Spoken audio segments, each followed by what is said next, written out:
just missing, having been seen in the Oh water dear. difficulty. Cold water does it sometimes, or stuff Yeah, underneath. could be, Yeah. The places we got one year, Carl, Yeah. Cosmeston, where they will dive in very deep and it gets very cold. Yeah. And some kids can't really swim now. I don't know. It's not that big a lake. It's only a kind of lake. Like it's it is a little reservoir for the head leach for the water wheel. It's I don't know what happened to him, sadly. Well, a young lad said The very cold water. It would have been very cold, yeah. wasn't it? Yeah. Oh, what a shame. You don't realise. Was he on holiday or was he? I don't know any details, I'm afraid, other than I believe he was near you, Andy? 17. Sorry. Near you? Yeah, Windermere. So not that far away. From? Oh, it's about 10 or 12 miles away. The team went out to it. I didn't go because I ironically was working in Windermere, but it's it's the Windermere town is on the other side of the lake, but it's anyway, yeah. Right, I'm back with it. I managed to get it online, so hopefully sound will be much better tonight because I've got a new sound system on. There you go. It's sort of there. Hello, was ist das, mein Fräulein? There you go. I was just wanting to communicate with Judith. Right, Andy. Any news? Oh, now I've got to be quiet. Andy, any news from you tonight? Nope. Sorry. Right, sexy. I mean, you, Drina. Any glasses woman? Any news from you tonight? No. Oh, now I got to say the same to Margaret, otherwise she'll send me a really bad email saying you didn't say the same. Hiya, sexy Margaret. Anything you want to tell us? Oh, thank you for your card. Another one. Oh, right. Yeah. You sent me a card to Margaret Lake up north. And it got to you. Oh, there's a story about that. When Kylie Minogue was massive, right? I sent her a letter asking if she would marry me, and I was only 40. And basically, I said Kylie Minogue Australia. It got to her. Right. She was never massive. She's always been tiny. Well, I've met her twice. Anyway, so no other news from you, Margaret? No, nothing. No? Sorry. No. Okay. What about you, Rog? No. Okay, fair enough. Judith? No, sorry. Oh, Judith, did you have a postcard as well? No, not yet. No, the post round here is rubbish. This is going to get me. These are not rude. This is going to get me in trouble, isn't it? You know what I'm saying? Well, I've sent you a rude one, Roger. Did you get it? No, he didn't get it. Right. Will, I can't send anything to Canada because it's too expensive. What's that? I'm getting a warning on my screen saying that your network bandwidth is low. That's why you're freezing. Right. Just so you know. Am I freezing? You're kind of right. Okay. A little bit. The picture's freezing a little bit, and sometimes the sound is a bit clipped, but it's still readable at the moment. So. Okay, so I tell you what, we'll get to some images now. So let's just crack on. You haven't asked Will yet whether he's got any news. Oh no, he did ask, but he passed on. I've got nothing to say. Thank you, Carl. Just yeah. Okay. That's fine. Right. So let's crack on. Well, I am using something new tonight, so that might be having an effect. So we'll see. So let's just see what we've got, and just somebody keep with me if like the sound and stuff is bad, but we'll see. So right, okay, is that sounding okay? Yep. Yeah. Good. Okay. Yep. Yeah. We'll start off with the fact that now I'm an award-winning filmmaker. I just thought I'd just start with that. You know, well a winner of well done. Excellent. Thank you very Oh, much. well done. Yeah, well done. Thank you. And the interesting thing is that on the day I got this, I won. You know, I won it, in the film festival all over, and but on the same time, I was asked to report for the local newspaper. So I had free food, free drink, and that was great. So yeah, and that was last Thursday. And when I got back, we had another lamb being delivered, so that was fine. It's all for the good of the country, right? So where are we now, Andy? Oh, I don't know. Is it? It's Netherlands. It's I not don't in know. Britain, is it? No. It's not in Britain. Netherlands. It's not in Britain, is it? Hang on, right? Okay. It's not in Britain. First rule. Hang on. First rule. We are doing Britain today. What? Oh, no idea. This is in Britain, and I have. This is in Britain, and I've been there with Roger. No idea then. In Norfolk. Well, yeah, that doesn't really help because there's been lots of places with Roger. This is actually Colchester. Oh. This is Colchester. Yeah, this is actually Colchester. Yeah, well, I just said that. Colchester. Yeah. Colchester. Colchester. Yeah, this is. Oh, thanks. Yeah, thanks, Roger. I really appreciate you getting in with the program. So last week we were looking at some Roman stuff in Londinium, and I thought I would add a little bit more to the Londinium stuff, and we would sort of go a little bit over to Colchester. So this is what we have is that the bottom section is Roman, and then the rest of it is medieval. And what you can see is lots of these tile. That's all Roman tile in the construction. So most of this site here, the castle, was made using Roman material, and that's something that we've not mentioned, and we'll be mentioning this a lot, where we've got buildings across Britain that uses a lot of Roman building material in their construction. So that goes against what I've said in a way when I said, look, we don't have spectacular Roman remains in Britain. What we do have is lots of buildings in the medieval period made with a lot of Roman material. So, and it's interesting that none of you actually got where this is.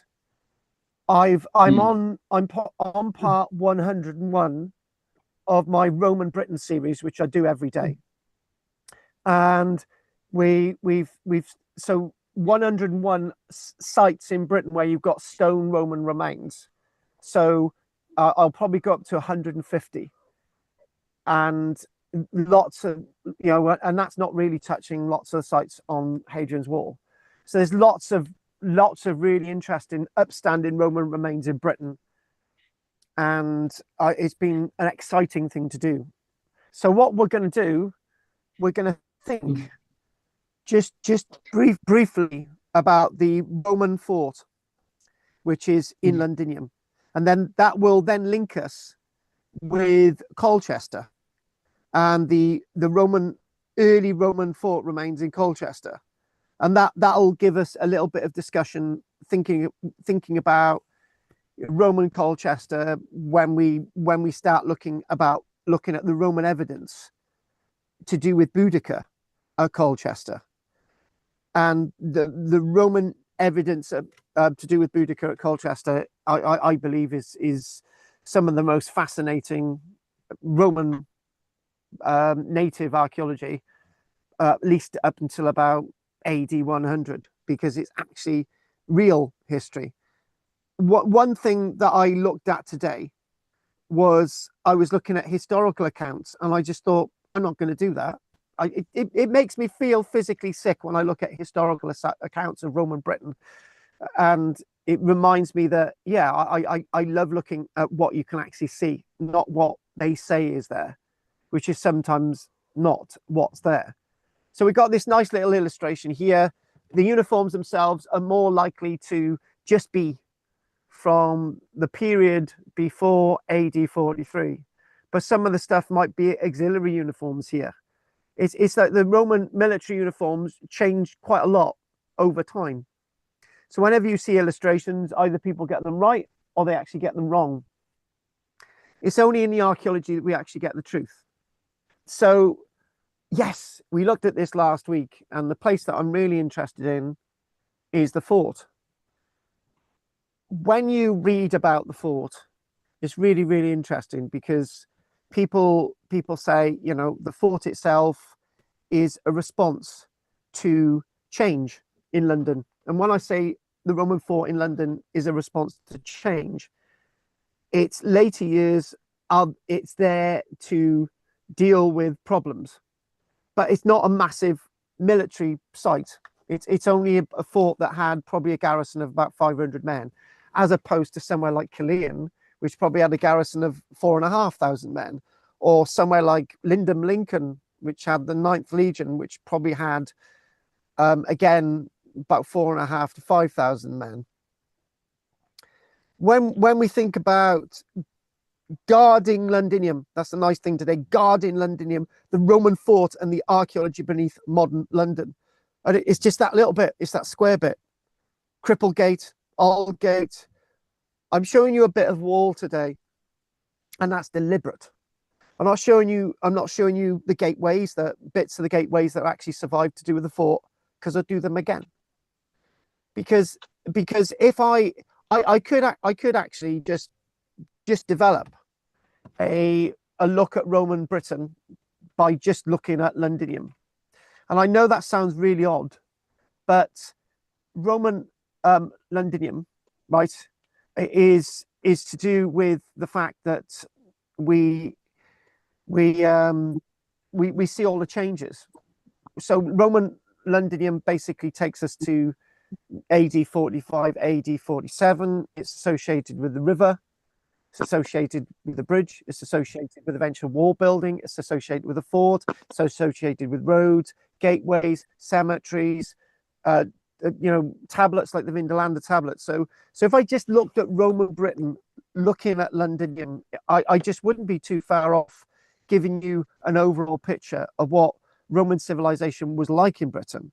So the Roman fort and the archaeology beneath modern London is where we're going to look at a little bit today.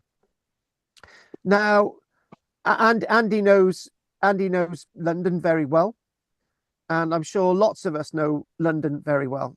And it's quite easy to look at Roman London, and it's quite possible to miss all the Roman remains. And if somebody's shouting and screaming at the screen saying, hang on, Carl, you said Aldgate was associated with the Roman fort. Yeah, there's two Aldgates. There's Aldgate at the Roman fort, and there's Aldgate, which is part of the Roman civilian city. So we don't need to go any further with that. Tonight's just a little bit more of a gentle look, to be honest with you. It's just a little bit more of a hook to those early stages of the Roman world in Britain. And what you can see as well is on this little plan again, it sort of indicates where there's the Mithraeum, which is where the Bloomsbury building is.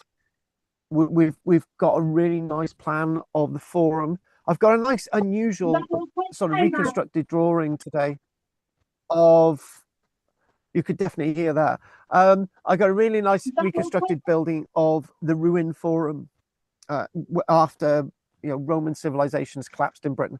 But that's interesting as well that I'm actually mentioning that, because when we look at London as a microcosm of Roman era Britain, we see the start-ish, we see something new-ish, we see the changes in regards to the river, and we see the very end, where in fact Londinium seems to hang on amongst all the southern Roman era cities, when every Roman era city seems to be falling by the wayside, like Cariva, Atrebatum, like Corinium, Cirencester, like Levum, Gloucester, and Londinium seems to sort of be a bit of a shining light into the new stage.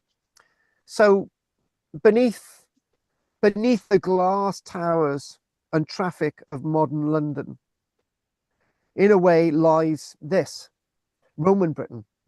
you think of this and you think all of that, you know, it all stems from Londinium, London. And that, so beneath the glass towers and traffic of modern London lies a hidden military installation. And there it is up on the side of the screen. And you're thinking, there it is up on the side of the screen. So there's talk of the Roman era population in Londinium being 20,000. But it's just not within the walls. It's also the south gate. It's also outside the walls. And again, that sort of grab you all, that lots of walls are being placed around Roman era cities in Britain after the Boudiccan revolt, particularly with Colchester, Camalodunum. But the forts had walls around them. That's a different kettle of fish altogether. A Roman fort built not always at the beginning of the city, but at a moment of crisis. So what we've got a little bit of a Claudian fort, and then it's like all laissez-faire. And then you've got AD 60 and 61, and you're thinking, oh, you know, we need to make sure we keep the fort going. So it's always being rebuilt.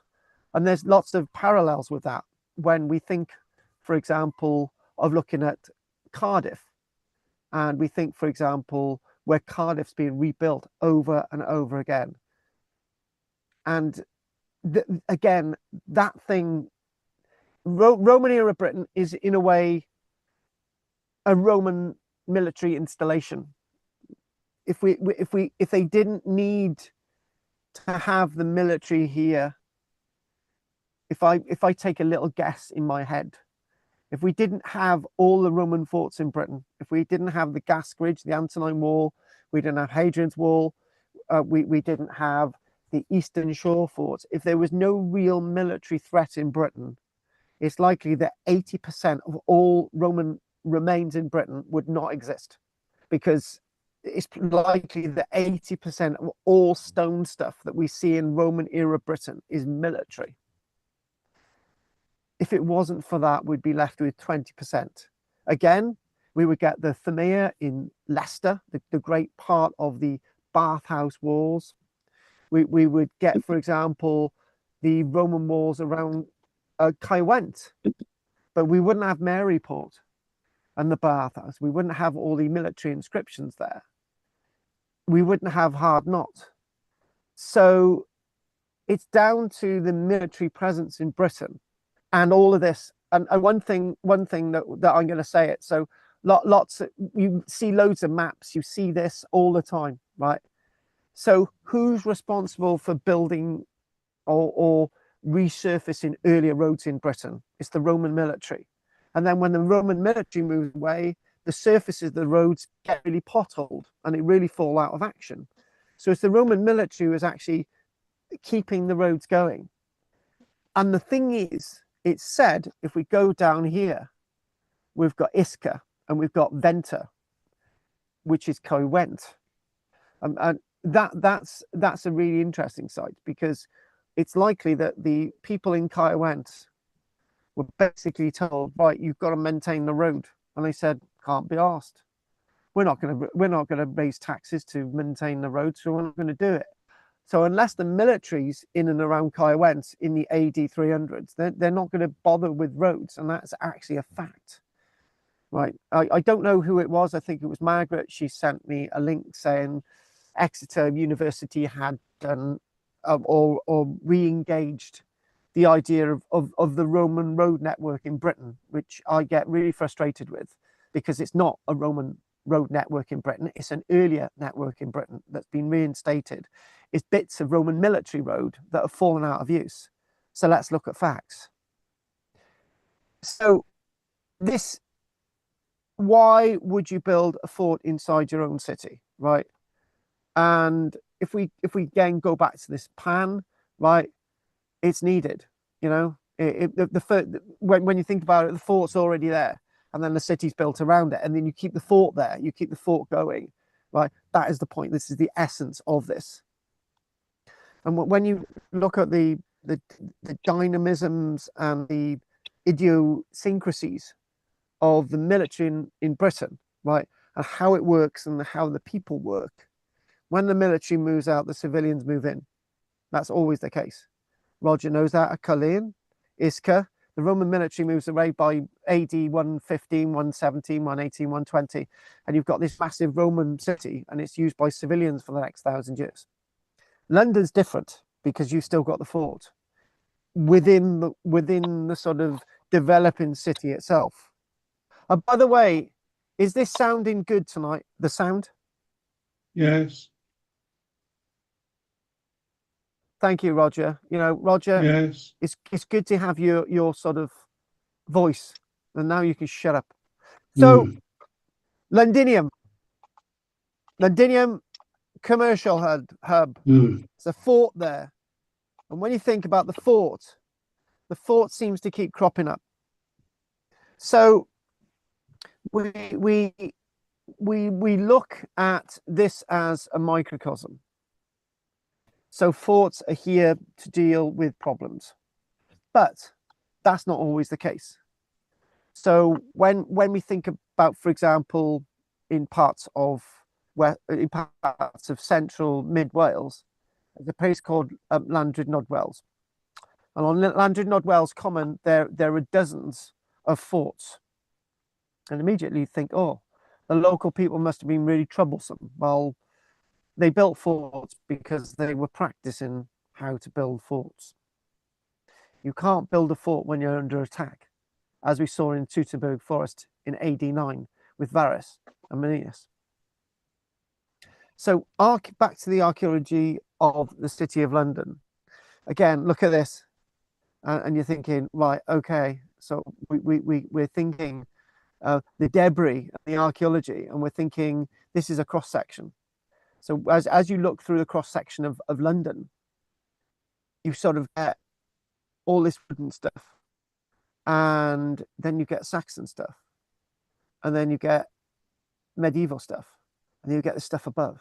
So London itself is full of layers, and something known as, and this is something that I think maybe one or two of you have sort of thrown at me, which I've just not used it. Right, but one thing, there's something in Roman era Britain called the black layer, like the black earth layer, and the black earth layer is usually associated with the Roman military stuff or the Roman civilian stuff across lots of areas of Britain. And the black earth layer is not just a foot thick of, or a meter thick, or 2 meters thick of dark, dirty material that's to do with fires. It's to do with occupation. That's what that's to do with. Except the dark layer that goes across Londinium and Verulamium St Albans and Camalundunum Colchester, that black earth layer stuff is very much to do with Boudica. But in most of other places, the black earth layer is to do with the fact that it's occupation. So going back to what we thought last week, and we discussed last week. So we're talking about AD 45, AD 47, and then we know from tablets and stuff, and we know from writings that London is really a swinging place by AD 50. Suddenly got rapid growth. Port on the Thames again. The water is as important as the road network and the quays. And again, introducing London, what it was like before Boudica. It was a place that was up and coming. And I think one thing that we need to think about is that when you're, I know this looks a bit sort of pretentious, but you know, we're sort of pile driving stakes into the ground, and we're sort of building walls and all the stuff. When one thing that people, when I'm saying what I say that, you know, lots of Britain really didn't resist the Roman conquest. And the reason why we know that is simple. You don't build towns and cities when you're under attack. There's no way Londinium could have been built if the Romans were fighting all the time. It's just not possible. It's the same with Camalundunum Colchester. Camalundunum Colchester, the great gateways, they didn't have a wall before Boudica, but they had gateways. and you've got the temple, and you've got all the other buildings. None of that would be built if you were under trouble, right? So people who argue that things like the Silures and Caraticus and all this nonsense, I believe it is nonsense. And all these massive big pitched battles, there's no archaeological evidence for any of it. But what there is archaeological evidence for is a lot of stuff going on. And when you sort of build things and you sort of keep adding to it and adding to it, right? And it's a sign that things were easier than lots of historians tell us. So what we do have, we go back to this, we go back to thinking, right, you've got this first little bit of a fort, right? And then they sort of think, oh, you know, nothing's going to happen. And Boudica attacks, and they think, oh, right, okay, we've got to do something. We've got to do something more with the fort. And then things go away, and then they strengthen the fort, and they keep strengthening it. They don't get any bigger. They just keep strengthening it. And they strengthen it so many times that what you've got, hang on a minute, where's that image there? You get this sort of massive wall. Look at that, huge. And that's the wall at the Museum of London. It's massive bit of wall. It's huge. So this is the result. Some of the best bits of Roman wall in London are actually the Roman fort wall. That's it. And you do have it on the East End, north of, for example, the Tower of London. You've got a bit of Roman wall in the Tower of London as well. But again, this tells us everything. So when we're thinking about sort of the remains that people excavate, for example, with the fort, and let's get back to the right image. When you're thinking about the archaeology that we actually see with the fort and that massive wall, people are starting to think, right, okay, we've got to take things seriously. We got so we got a little bit of a fort wall around the time of Claudius. You got a little, so the ditches, you've got sort of barrack blocks and stuff, and they're just sauntering around, everything's fine, and then suddenly you get hit by Boudica, AD 60, and then they do a little bit more and they saunter around. So they're only starting to really take the fort seriously into just around the period of Hadrian. So roughly just before Hadrian comes to Britain, probably roughly about 118, 119, 120. And they're basically saying, right, you know, if we're ever attacked again, we've got to have a fort here. It's a really, really important that. And again, it's a testament to them taking defense seriously with Londinium, that you've got some massive bits of wall that we've already shown you. So not forgetting, let's just go back a little bit, not forgetting at the same time, by the time before we're getting to AD 120, London's really kicking off. So you can see in that sort of image, forget the triumphal arch there on the left hand side in the corner of the screen at the top, but in the background you've got you've got this huge basilica being erected. So all this is going on, and it's seemingly that you're thinking, well, all of this is going on because the people who are trading in Londinium are not really perceiving threats, and people are saying, hang on a minute, right, the Boudica thing's going to happen again. So we've got to really start thinking about a permanent massive fort, and it stays in that locality. It really does. And this is why some of the best Roman remains in Londinium are actually the Roman fort. So when we think this is all of a response to thinking, right, we've got to make sure that Londinium itself keeps being a protected capital. So they're thinking, you know, this sort of, you've got a gateway and you've got a bridge, and somebody's chucked a few sort of big sort of ravens and stuff in there. But again, Londinium, they don't think Londinium needs to be taken seriously. It's naturally a provincial capital. It's not like Colchester. It's Common and Junum. Somewhere along the line, people started thinking, right, by AD 100, Londinium needs to be the capital of Roman era Britain. And again, that reminder that really not much existed. And again, I respect what Andy said about this Iron Age stuff being found in London. I said that as well.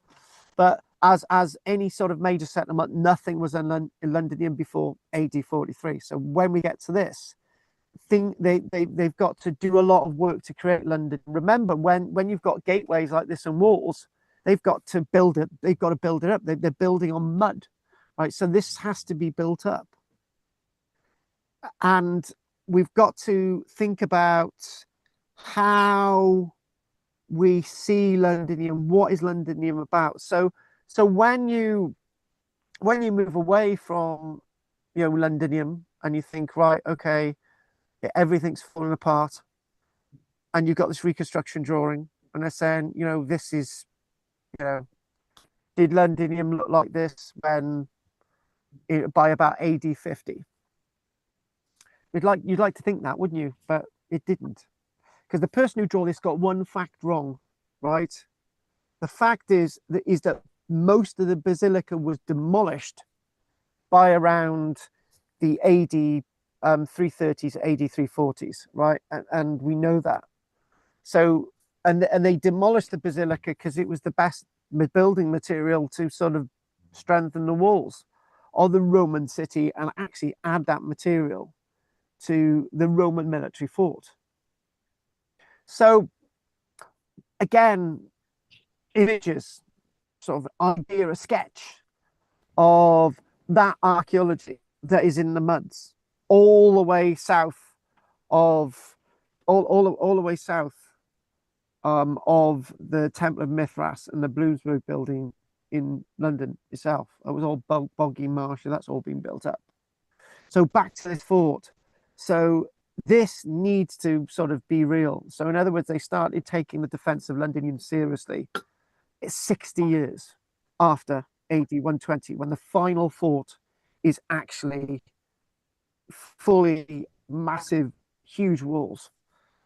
And the military thinking, right, we've got 500 men, you know, we've got this provincial capital to keep safe, you know, let's stop playing at it. Let's stop playing with these walls and the gateways, you know, and the buildings.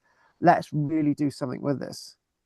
So 3 leading theories: this fort itself, permanent fixture of the city, never to be a civilian part of the city, unlike places like Killeen, which we've already mentioned, unlike places like Eberarkham, York, unlike places like Lincoln, unlike places like Glevham, Gloucester. All these places that I've mentioned started off as military fortresses, and then the civilians moved in. Well, this fort in London would always be a fort as long as the Roman world existed in Britain, and that is the key difference.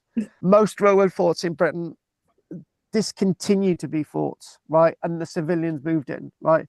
We start to say a little bit of that with Vindolanda. We certainly say that in a way with Bird Oswald, right. Some of the civilians start to move in. Nobody ever moves into the fort. It's always a fort, and that's really important.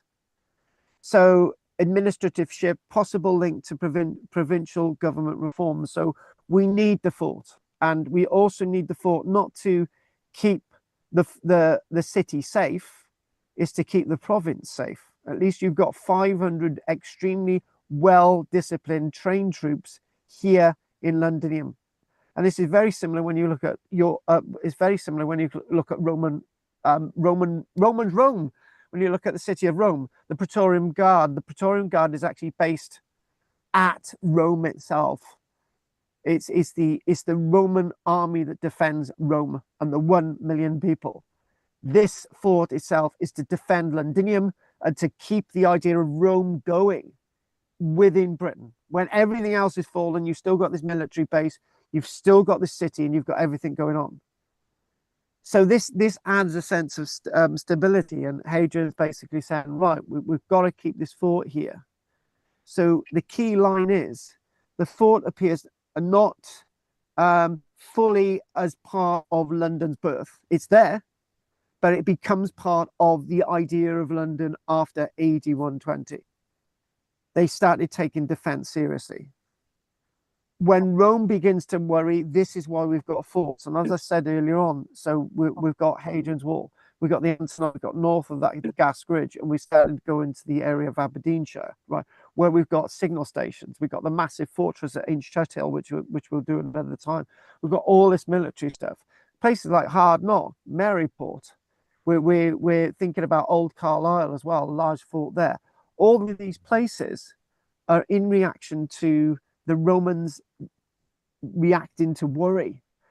As I mentioned, they're not always reacting to worry, because when you look at Landry.common, they're creating practice earthen Roman forts. Now, for once, this is the typical looking Roman fort. It's angular, it's well laid out, and it's meant to do the bit. And you've got really impressive gateways. So if we think of this and we think, wow, you know, that is a massive chunk, but that, if I remember right, hang on a minute, is that yeah, that is the, hang on a minute, hang on, I've just got to double check what part of wall that is. I may have got the wrong bit of wall in here. Hang on a minute, 1 second. I've got to compare that. Hang on a minute, hang on. Right,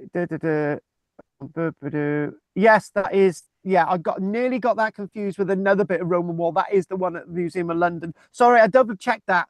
But look at that wall there. It's typically Roman wall, yeah, and you can see the banding through it. It's really meant to stand. Look at that there. You can see the stonework, and you've got this string course going through the wall. The Roman tile stonework, string course, stonework, string course, and it keeps going up and up and up. And this itself is typical Roman wall, and it's still there today. It's survived the several blitz that have been on London. It's survived looting. It's survived everything. And interesting enough, it's alongside where the Museum of London is today. Obviously, you know, let's just be real, right? The Museum of London didn't exist before the wall, but the point is that I think it's quite interesting that you got the archaeological headquarters, the Museum of London, actually alongside a bit of wall. So again, let's look at a little bit of a plan, and we'll come to this. So what you've got is you've got this nice little plan. You've got the barrack blocks in the center there outlined. That's the headquarters, the Principia, the administrative center. You've also got within the Principia, you've also got a shrine, right? And you've got a basement. And we're still not sure about all of this, but it will come to us one day. And this basement area and the shrine also held standards. So interesting example of a basement, a subterranean sort of steps leading down. You actually get that at the Roman fort, the Secontium, which is in North Wales. And there are other examples of that as well. So when we think about the sort of these barrack blocks made out of stone, and you're thinking obviously the walls made out of stone, the gateways are made out of stone. This is permanence. The Roman military are here to stay. If they're nowhere else in Britain, they're in Londinium. And they're talking about, they've had some evidence of granaries. They've got constant long-term occupation, and also internal roads. It's what you can see with internal roads. You've got what's known as the Via Principalis, which goes all the way around. You've got the Via Praetoria as well. So these bits of the road that goes around, okay, this goes around the inside of the fort.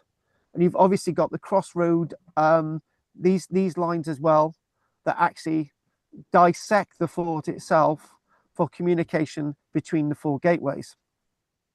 And thinking about this, understanding this, and what we will do, we over the months, we will be coming back to London again, and Londinium and its fort and the rest of it.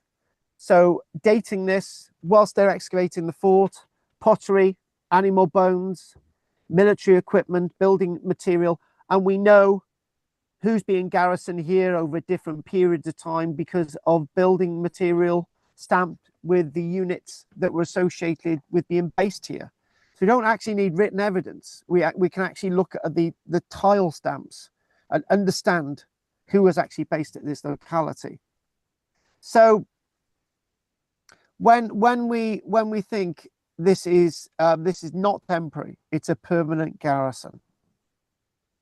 And understanding this, what we've got as well on the southeast corner, we've got the Guildhall, and I can remember in the 1980s. I hopefully I'll be able to find it one day, where it's got their 1985. It's got. I've got that in a press cutting from 1985. I can remember cutting it out the newspaper when I was 10. And if I find that, I'm going to say, look at what I've got. And I can remember seeing that on the news. It was brilliant. And you're thinking again, this is an amphitheater that initially could have been associated with the fort, right? Because it eventually, the amphitheater actually is within the city of Londinium itself. And interestingly enough, Judith will know this, that where it's got the St. Lawrence Jewry, right? The best bit of Roman wall in Britain is known as the Jewry Wall in Leicester, which is a Thamea wall, part of the bathhouse, and that's known as Jewry Wall, right? Which has obviously got no link to do that at all. But thinking and understanding this and back to this, so you can see that in relation to the city, the fort actually takes up a small area, but it's not temporary, it's permanent. And the fort wall that you've actually seen a little snippet of, right? So if we go back to this and we sort of look at that area, right? So again, Old Gate, we've got two Old Gates, we've got Bishop Gate, we've got Cripplegate, Newgate, Ludgate, and we've obviously also got the gateway that goes over the Thames down to Southwark. And what you've got here, you've got, if you meant to see that Lambeth Moor there, you've got Southwark. You could see that all of these sort of grey areas, right, are little sort of individual little islands that have been eventually brought together. And obviously the south bank of the Thames is eventually part of the bigger Roman era city, as well as the north bank. So you can actually start to understand how Londinium would have had a population, some say in the region of 30,000 people at one stage. Where they all went by about AD 450, we don't know, but there was something still operational in Londinium at that stage, but in most places there wasn't. So again, we think about this wall and that massive wall. Look at that, it's colossal, it's huge. But that's not the true height of the wall either. The thing is, that doesn't really show it off, but that does, right? It's massive, huge, massive chunk of wall. So critical insight, the fort actually becomes integrated into the city, actually becomes part of the city, but continues to be with the city. You know, it's important to say that, and that's what makes it so unusual. Again, I'll repeat this: when you get the Roman military garrisons disappearing over Viraconium, Roxeter, where's the Roman military there? It's gone. Diva, Chester, the Roman military goes, right, but the Roman military remains in Londinium. And not to forget that Cardiff itself is really interesting. When we do Cardiff, right? Actually, when we do Cardiff, I better have you know, I better have a chill pill when I do Cardiff, because I get so excited with the Roman bits of wall at Cardiff. I'm like a little child in a kiddie shop, right? Not a kiddie shop, a sweet shop with kids. But the fact of the matter is, Cardiff itself, the wall at Cardiff, it's like, my God, I'm like a child in the sweet shop. And the first time I saw the wall in Cardiff, I was a child, right? But this wall itself, huge, love it. So what we've got is continually the Roman military city wall, right? Actually, is also strengthened within the wall, within the city itself. It's part of the economic protection. It's actually saying, look, we've got military here. The reason why we've got a military here within the city itself and not really in any other cities in Britain, right, is because this is important to us. It's a political statement. Having 500 fully armed Roman military trained garrison in Londinium basically is a political statement. That's in other words, the governor's imperial guard, right? That's as good as the emperor in Rome having his military, right? When you think about it, Britain itself, and I've not really said that, Britain itself is another Rome.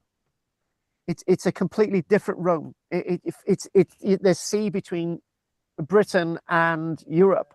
It's a different island to Rome. It's a different Rome, and I keep saying that the archaeology in Britain is really different in regards to the Roman archaeology when you look on a continent. So again, wall, increasing stability across empire.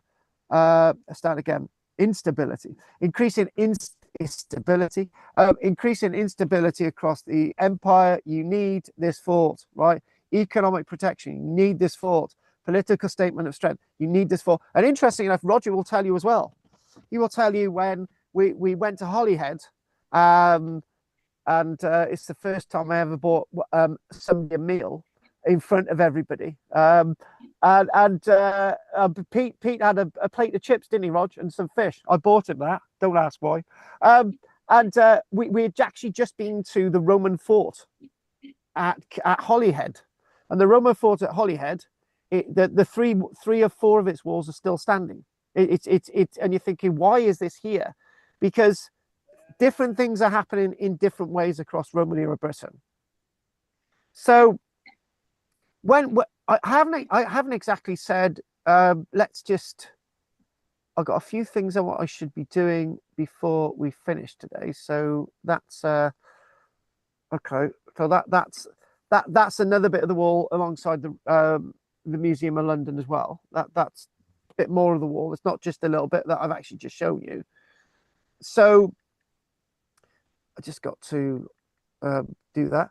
So who were stationed here? Well, have I said legionaries? Well, I've said different people were actually based here at time. They obviously in the early stages they were probably legionary billeted here, but these were actually auxiliary troops. These were highly dedicated auxiliary troops. Some, I would say, mainly 500 troops as a garrison, but maybe up to 1,000. But the fact of the matter is, we know of the history. So we've got 300 years plus of military, Roman infantry within Londinium itself. Again, the evidence, the tile stamps, equipment fragments, and comparisons with other forts. This is the place to be. This is the nuancial idea of Roman era Britain. So we just look at this and we're thinking, right, okay. So when we're thinking of this, right, and one of the most important things when you're thinking about a temporary Roman fort is that you're going to have an earthen bank. So this would have been the early stages. This would have been the Claudian stuff. But you're talking about AD 120, that earthen bank there, the cross section of it, is being replaced by a stone wall, and all the buildings which are made of timber within replaced with stone. Remember, this was being placed up when there's nothing in London at all. There's nothing in London at all. So the earthen stuff, but then by the 120s, is made stone. So the importance, what we've got is that it's very likely as well that because we've got lots of Roman military tiles of different units at this, they may have rotated the auxiliary detachment within this fort, right? So obviously they rotated the Roman military auxiliary detachments, right? Even though they were directly in service of the governor, right? By rotating the auxiliary units, you're keeping them fresh, you're keeping them trained, you're keeping them loyal, because there's nothing like people wandering the military thinking, oh God, I've got another 3 years in this bloody hole of London, right? I'm sure people say that today, but the fact of the matter is, then they would rotate the military with another auxiliary garrison from elsewhere, another 500 men. And it might be, oh my God, we're going to go down to London, right? We're going to go to London. And we're going to, oh my God, it's going to be full of those short red-headed women. But we're going to go down to London. Brilliant. We're going to be billeted there for 2 years and we're going to go elsewhere. So this is the archaeological evidence that we've got. So what we're going to do is I wanted to chuck a few other things in before we actually go onto the break. Right. So continued use. Continued idea of use. Love little reconstructions like this. Look at that wall again. There it is. Really sweet. Really, and so I've not got my Roman wall map in my head at this minute, but there's another piece of Roman wall, which is basically in the center of the city, and something like wall station or whatever, where you can actually see a bit of the wall in the tube, which we'll do again. But when you go outside, you've got this massive wall like this, and it's part of a tower block complex. It's great, beautiful. I was doing a film in London at the time, and I said every time I go down to London, I've told you this before, every time I go down to London, I'm gonna actually I can actually see bits of the Roman city wall, right? I never did. I only saw it on one trip. Now I've got a friend of mine who lives in London. She said, "Oh, next time you're filming in London, make sure you spare a little bit of time so I can come over and we can have a coffee." So I'm not going to see the wall. Well, I'm not going to see the wall either. But anyway, so let's look at a few other things. When we think this is when we think the Roma Gateway, right? And this is, look at that there. And if I got this right, is this the old gate one on the other side? I think this might be the old gate one associated with the fort. But you're thinking, right, these gateways themselves, right? These double-barreled gateways. So they're double-barreled for two reasons, right? One reason is that you've got people coming in on the one side and then people going out on the other side. That's how you control people. So if you only wanted people coming into the city, then you close the one gateway. If you only wanted people going out the city, you close the other gateway. Simple. So what we get this, and there's little bits of examples of gateways still standing in Britain. We've got Lindum, which is the Newport gate. We've got the at Colchester, you've got the Balkan gate. And you've got a few blocked up other gateways across Britain. But gateways really haven't survived much. And even though they claim that they got one or two bits of Roman gateway in Eberacum, York, but most of them have been reconstructed. But again, that's a reconstruction. Nice little bit of reconstruction to give you a power, give you an idea. The Romans weren't messing around. But when we think about this, right? There we go. There's our. Gets very confusing when you're looking at gates, but when you're thinking of this, and there's the London Stone. There it is on the map. But this is obviously an earlier map, and it doesn't actually show you the fort on it. Oh. But there's Roman burial ground on the right hand side there. Carl. So that yeah, go Carl, for it. That names the other old gate as old gate as Eld Gate there. Yes. Interesting. It Never gets very seen that confusing, before. doesn't it? Interesting. Never seen that before. Yeah. But yeah, so you've got Aldersgate, you've got Eldgate, so you've got two older gates. And so Andy, whenever I'm just remind me, because it gets so confusing when I'm doing research and I get very excited about bits of Aldgate, right? Just make sure that I've got the right Aldgate, but it don't really matter. But when you're thinking you've got that should Cripplegate there. There you go, Cripplegate, Bishopsgate, Newgate, don't forget that. And St. Paul's, actually that is where St. Paul's is, but it does mention Watling Street on there, and it shows where the London Stone is. I did say there is a legend associated with the London Stone. Is if you move the London Stone, the Roman city wall will fall down. But They moved it to the Museum of London to clean it and then just put it back. So I don't know what that's about. But I tell you what, well, what we need to do, I need to get a full excavation report of one single excavation in London, right? Which I'm going to take a note of now, and I'm going to work out which one. But the excavation report that I'm thinking of is to do with, I'll write that down. Excavation report is to do with a site in London where they've got half a dozen wells. They've got bits of mosaic, they've got bits of wall, they've got everything, and that's just one talk in itself. So I'm going to do that. I'm going to find that. I'm going to find that somewhere. So what I'm going to do, I want to do little bits now. I want to do. Don't forget, Londinio is the original name for Londinium, which the Romans gave it, which eventually became Londinium, right? And also remember this: it says Roman burial grounds outside the city. Roman burial grounds. On the south bank, you've got lots of Roman burial grounds as well. When you've got the point is, when you've got burial grounds and the city's expanding, so houses are then built on the burial ground. So naturally, all the mausolea and stuff is demolished, and all the nice stone is then used. But technically, the Romans never ever had burial grounds inside their cities, except they didn't take into account the cities expand. People forget people who are buried, and then they build on burial grounds. So that's what's going on. So what we do vis-a-vis, we have lots of demolition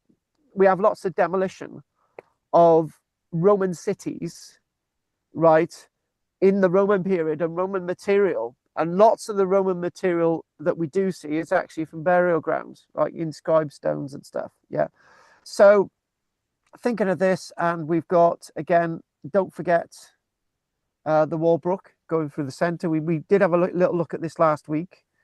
And again, it's sort of saying Eastern Cemetery, Northern Cemetery, Western Cemetery, naturally. And again, it's just showing some of the bits of, you know, the hypercaust and the baths, some of these things, all of these things you can actually see. And if you ask them nicely in the Guildhall, you can actually see some Roman wall, amazingly enough. But I do believe that I'm not really, I'm going to have to look this up, but I'm not really sure you can actually see any of the Forum still standing, right? But we've excavated loads of it.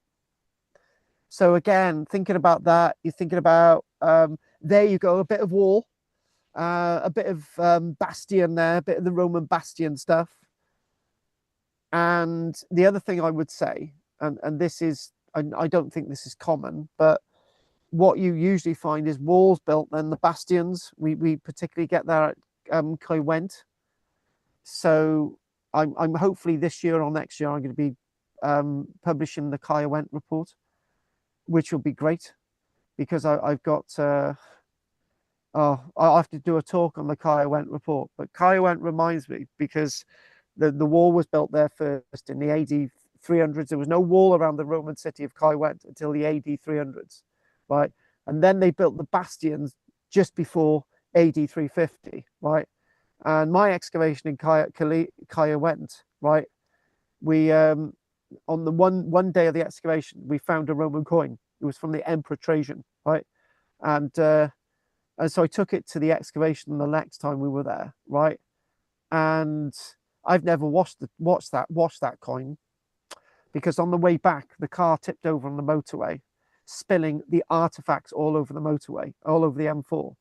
And the one thing that was recovered was this coin, and I never washed it because it's still got my blood on it, because I split my skull open, and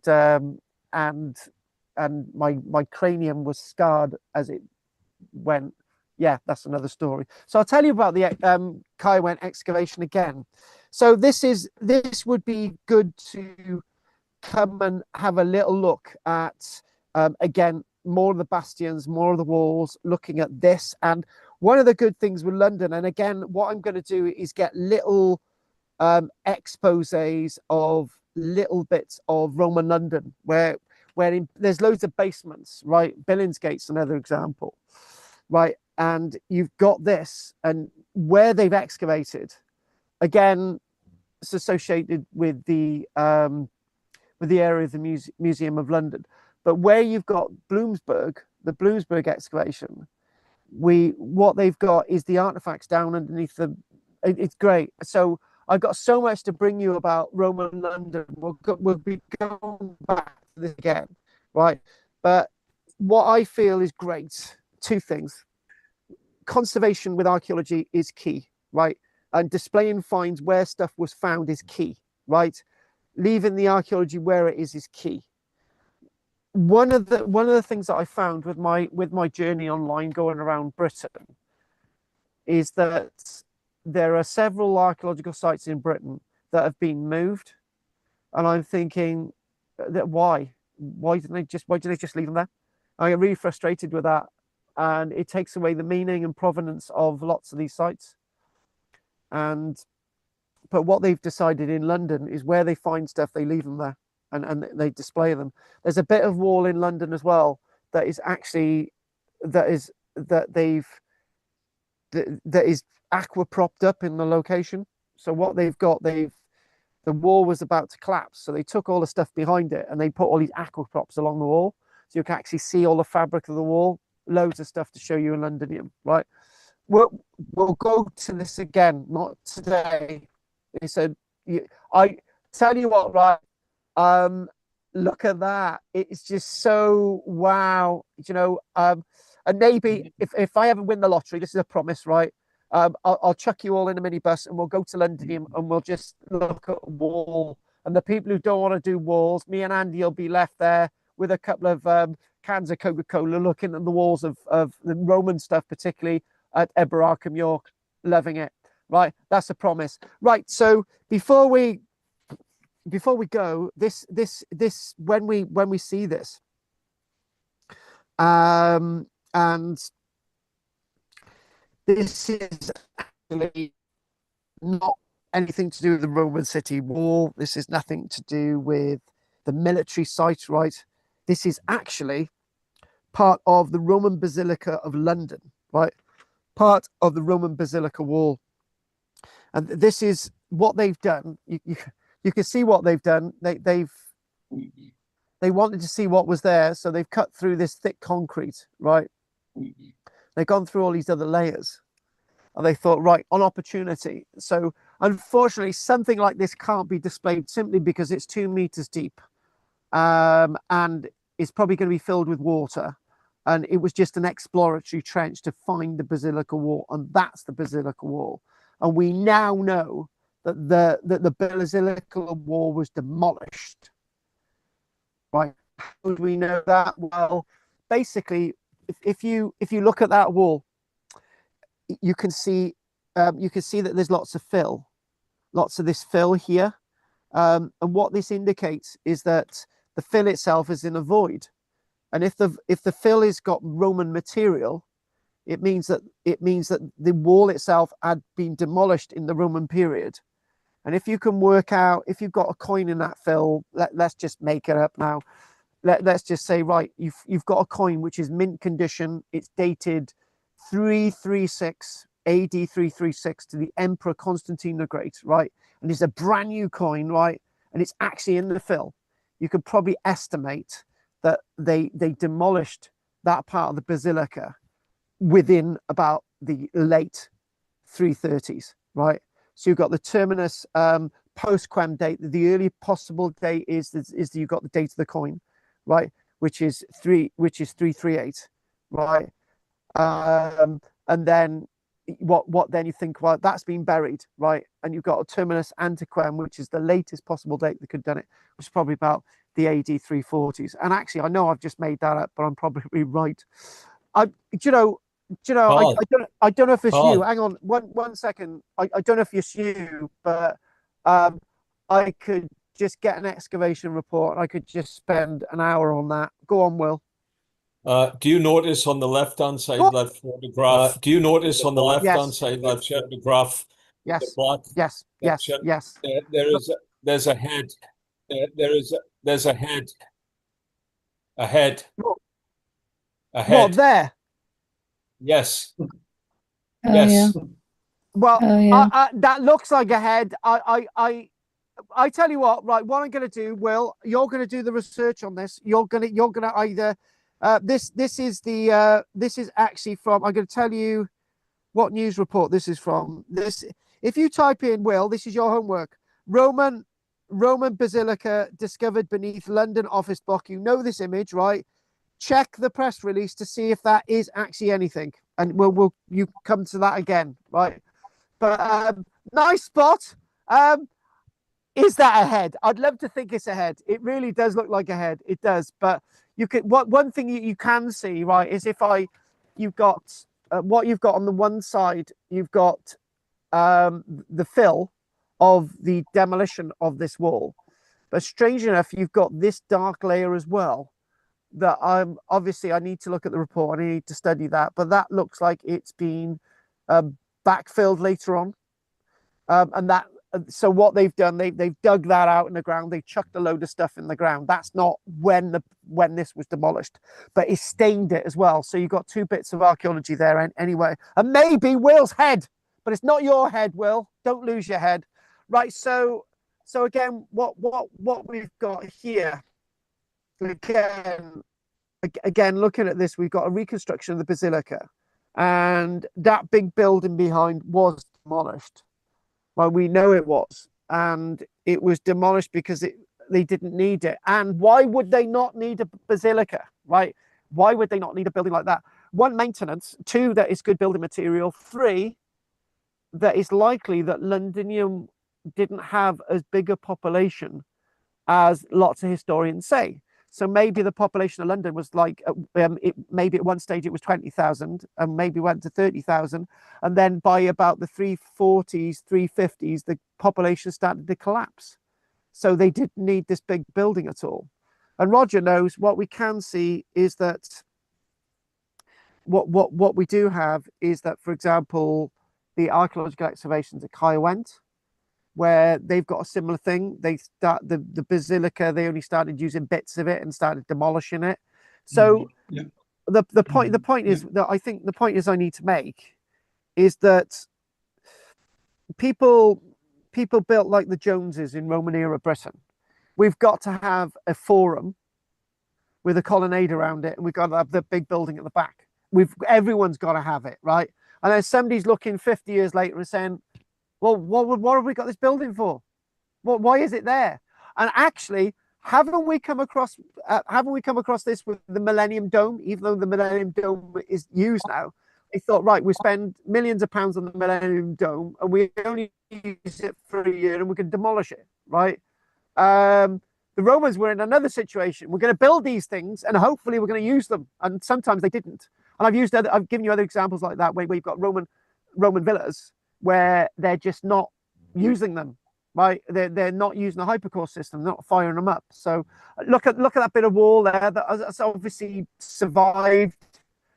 Not sure of the context of that. I need to look at this up. So that would be that would be a look up in itself. But again, I'm really excited to look at an excavation report of all that stuff that I've just I've mentioned to you.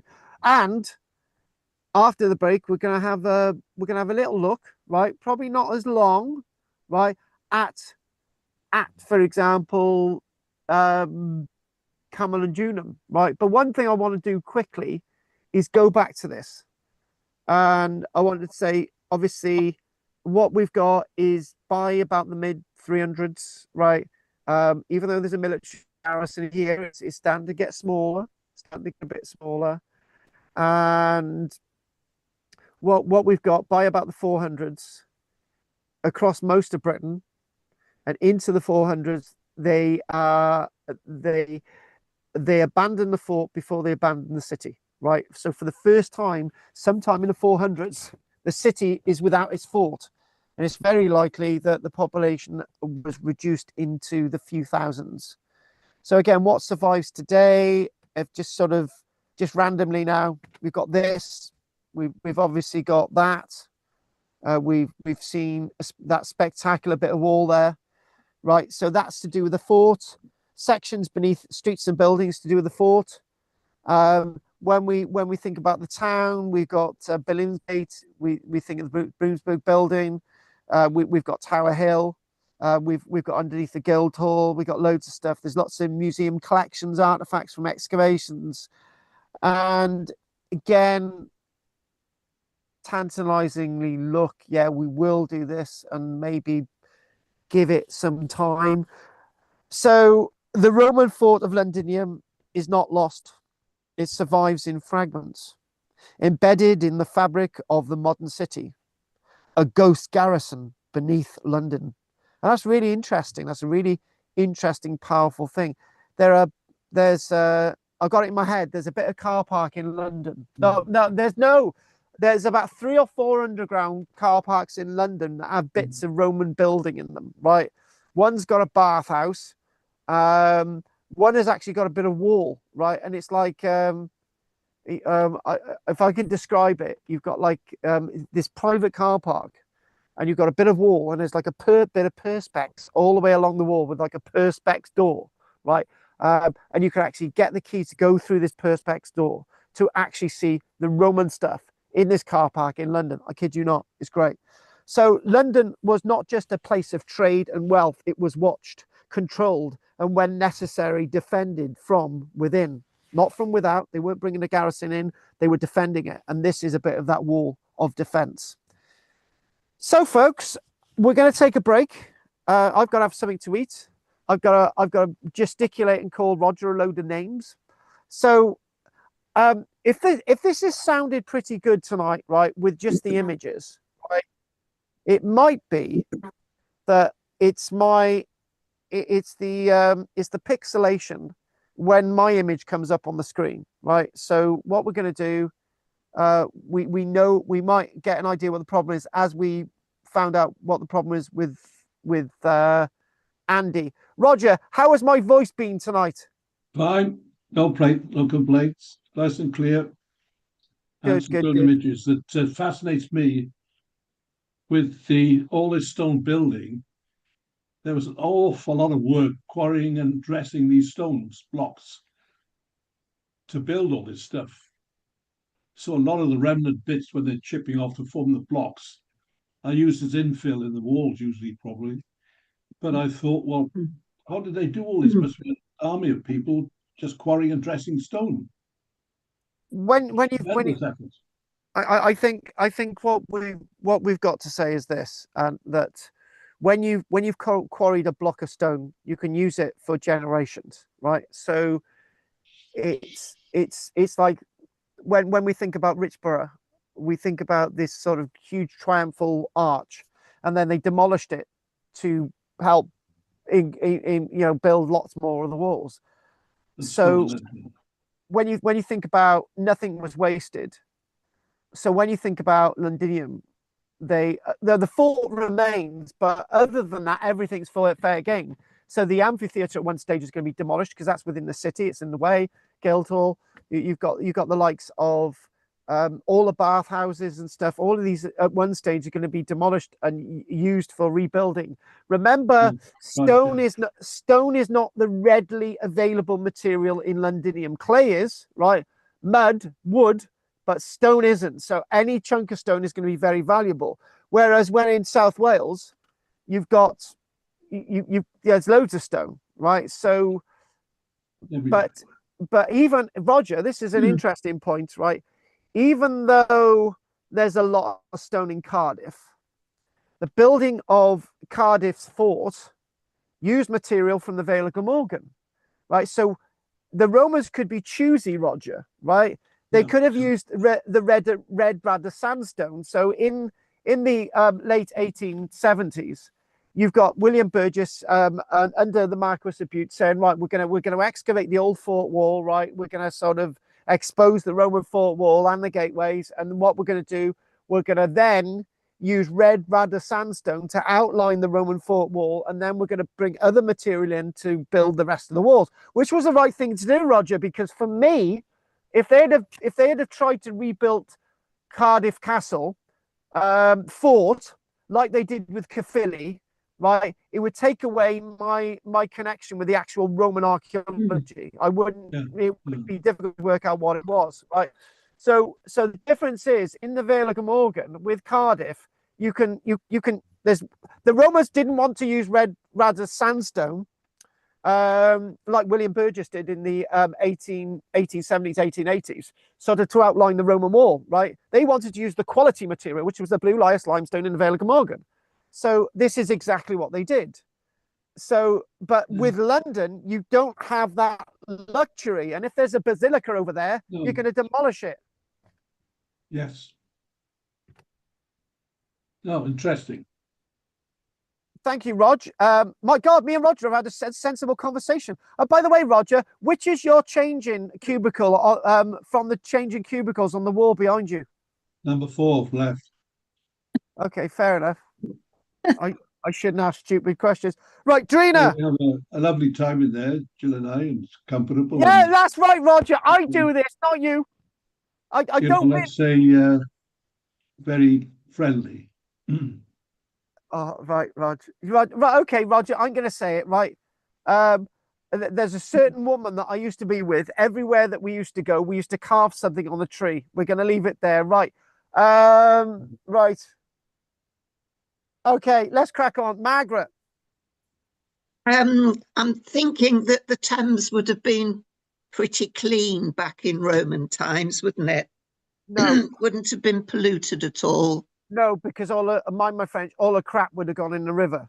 Because what you've got is that there's a constant disturbance of the river for the early stages. So what you've got all that mud, you've got all that stuff, and there's a slight correction I got to make for that statement, but here we go. So obviously they're constantly advancing to the River Thames from the north to the south, and from Southwark from the south to the north. So eventually, when they've narrowed it, right, all the oily, crappy stuff from the baths like Billingsgate is going directly into the River Thames. And when you've got the River Walbrook was kept open to scour the River Thames to sort of desilt it and sort of it was culverted to avoid. We've got sewage systems in London, but all those sewage systems go directly into the Thames. So it wasn't clean. So they didn't do any fishing from the Thames then. Have they ever found evidence of fishing? All the best mussels are mussels that are in areas where there's a lot of pollution. Because they liked their fish stew, didn't they? Sauergram, but you're taking it a bit far now.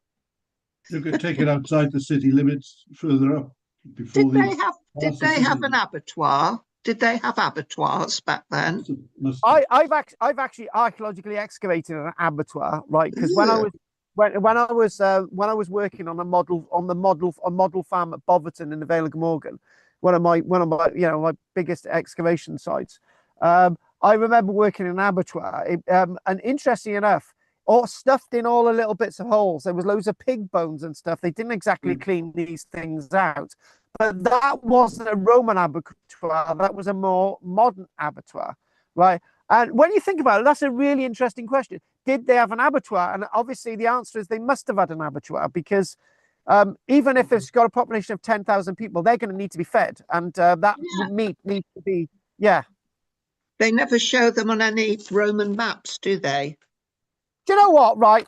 What we need to do, we need to do an excavation report and the archaeological excavation of a Roman abattoir. Yeah, even though I can't spell it. Do you know how I spell abattoir? I spell ABOTWA. It's a double B, I think. Yeah, don't go there. But I'm guessing they didn't have abattoirs before the Romans came. There wasn't the population, was there? The problem is the definition of an abattoir, because when you think about it, okay, when you think about it, you've got thinking as a farmer, because I am a farmer, so obviously we use our animals for wool, right? Yeah. And obviously we use their manure. So there would have been people in the past who would have thought like us. So obviously when you've got an animal that's old and it is just dead, because sheep just die, right? They there's nothing about them, they just drop dead, right? So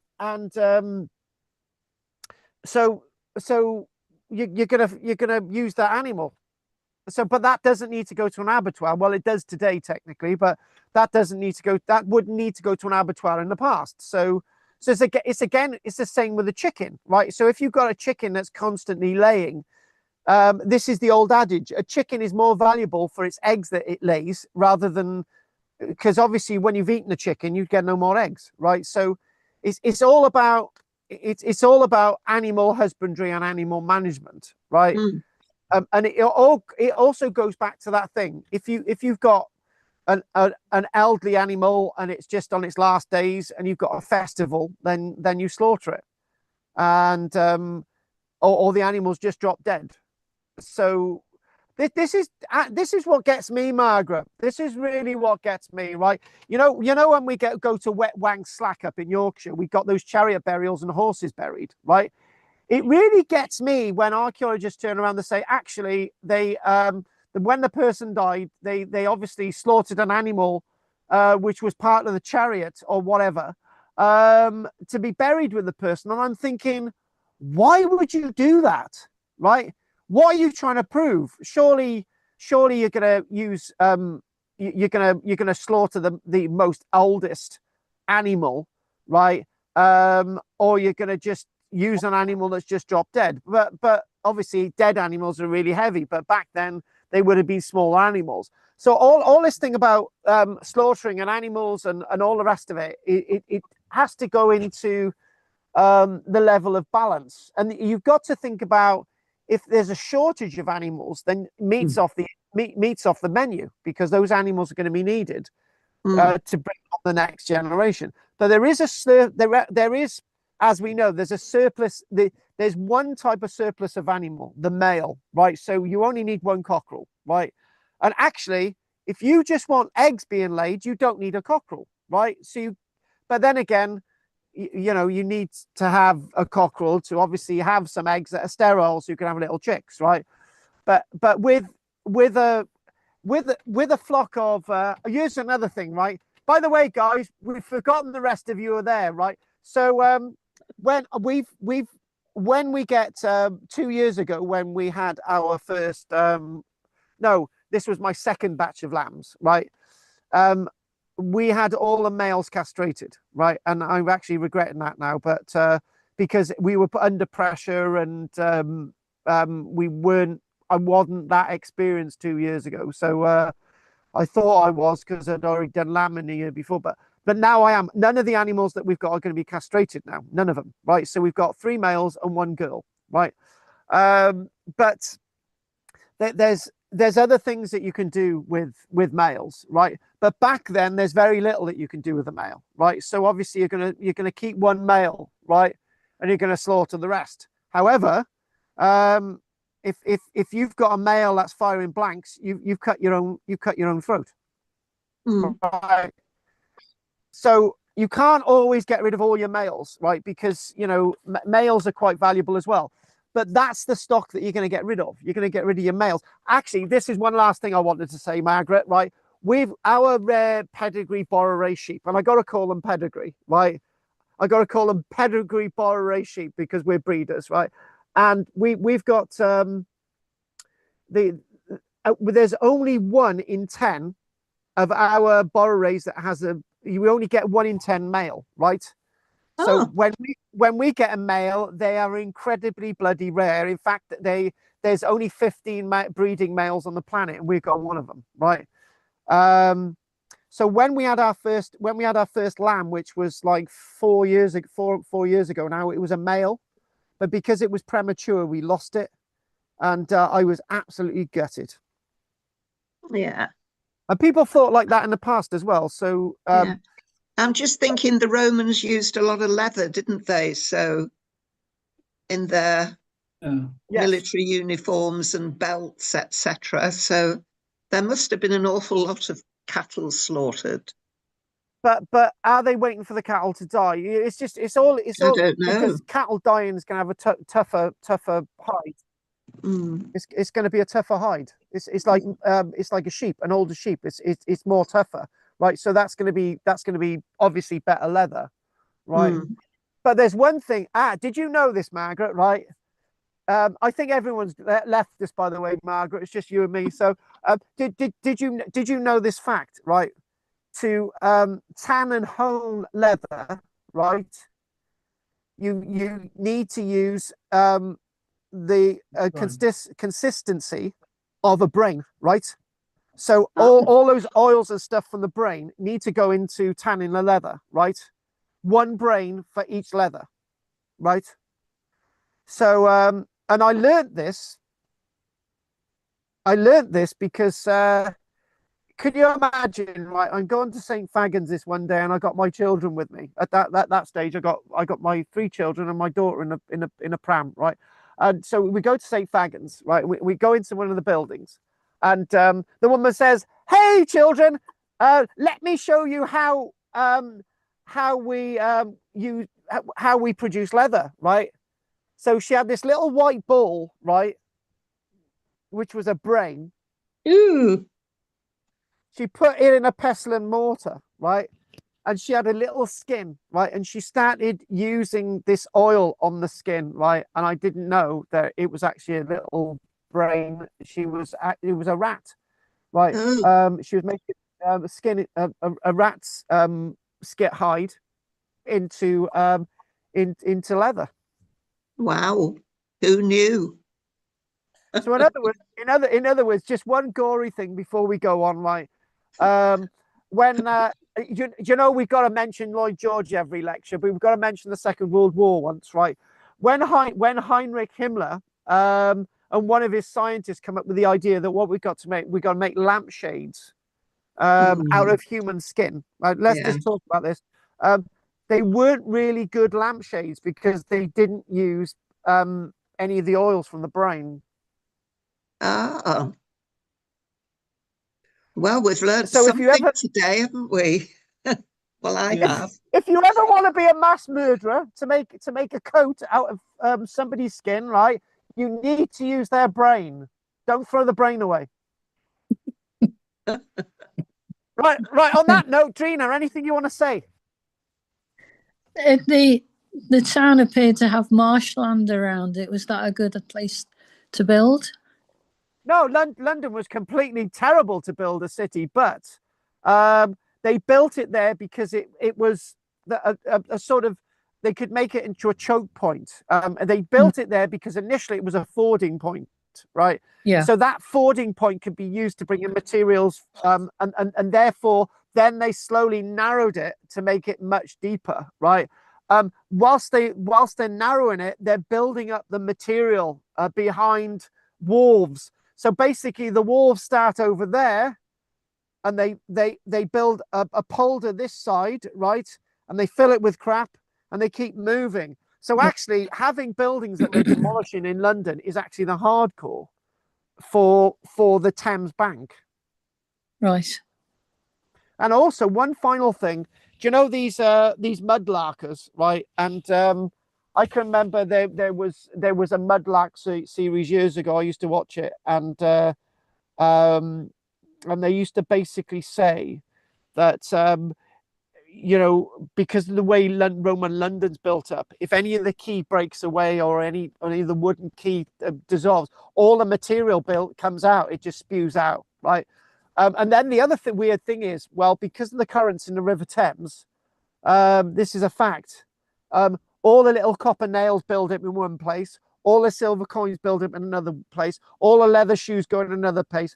All the bits of pottery go in another place. So if you're looking for pottery only, you'll find it in one place. If you're looking for pins, you'll find them in another place. If you're like Andy, only interested in finding gold and silver, you'll find that in one place. Anyway, Drina, if there's nothing else, Drina, we'll see what else. Anything? Thank you. Anything else, Willis? He's not saying anything. Nothing from me. Thank you very much. I didn't upset him with the skull. He's got his own work cut out now. I'm telling you now. He's got to find that report. Right.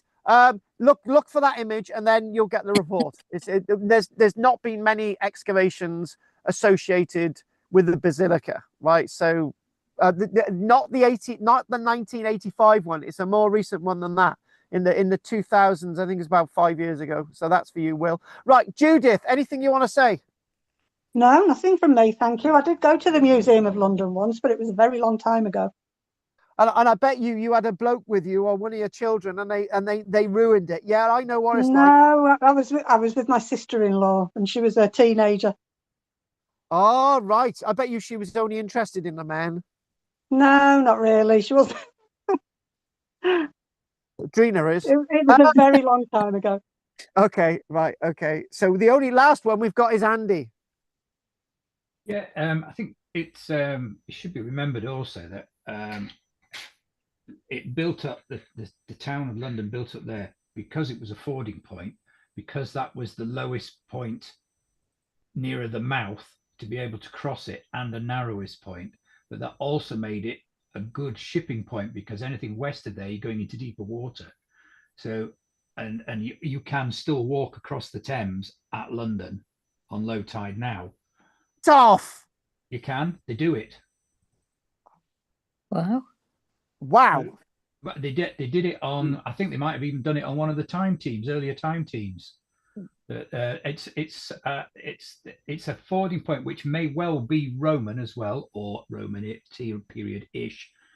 Let's wonder if it might have been Iron Age before that. But anyway, Roman-ish. They found it, and they were walking across it. I'm pretty sure it was Time Team I saw it on. But no, it was that Dynamo, the magician. Oh, shut up! Well, he might have done it as well, yeah, because he can do anything. Do it. But that also means it's also, of course, perfect for shipping, because that's as far up as it can get with the bigger boats. So that's where they would also stop, making it not only a crossing point, and it is a very strategic crossing point, but a shipping point as well. Oh well, I'm sure we've all learned something today about that. Is brilliant that you can still afford it, but I wouldn't try it at this time of year. Now we've got sort of really low tide, sort of summer, whatever. Summer low tides, yeah, definitely, and with serious protective clothing on. And notify the Coast Guard. Yeah, absolutely. Well, you got full-time RNLI on the river as well, so you're all right. So. And you got a river patrol, is it something? But bang, yeah, I don't know. Yeah. No, it's real police or something. Anyway, right. Okay, Right. well, hopefully this. Andy, has my sound been better today? Yeah, it's the level's good. To me, it's slightly softened somehow, but as it's not quite as clear, but it's definitely, the volume's good. And the warning of the bandwidth has gone away as well, so must be doing all right. I think we had a lot of shenanigans at the beginning with your problems and whatever and mine. Well, that was at my end. That was just my end. That was wrong. So. Yeah. Right. Okay, we're going to take a break. We're going to be back at 9:05. I'll see you soon. Okay. And Will can't talk to anyone about politics because Anne's not here at the minute.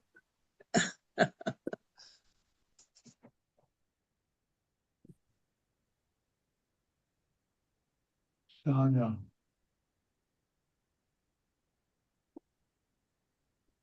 Oh. Huh?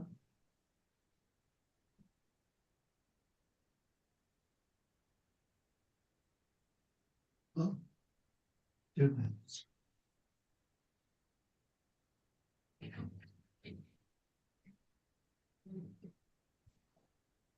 All right.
Oh,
Oh.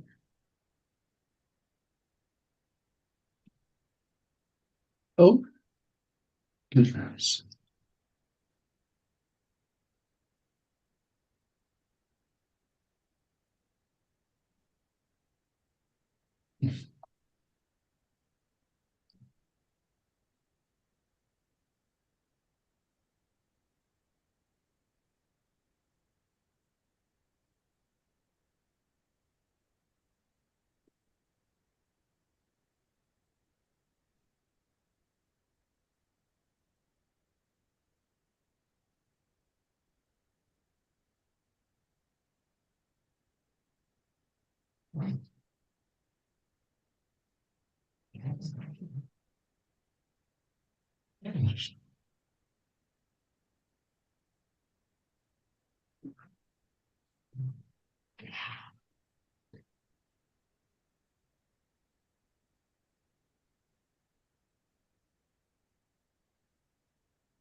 Right then. Where is the end?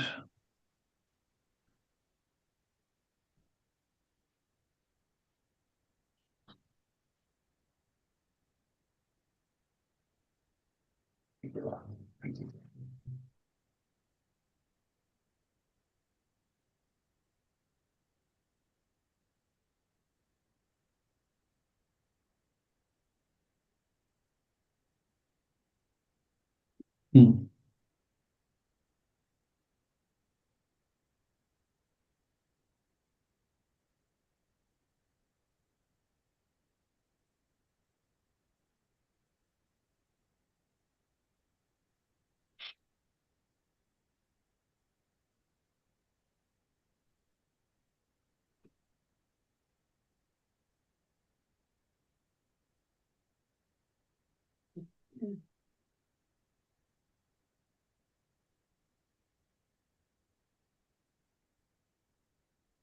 Hmm.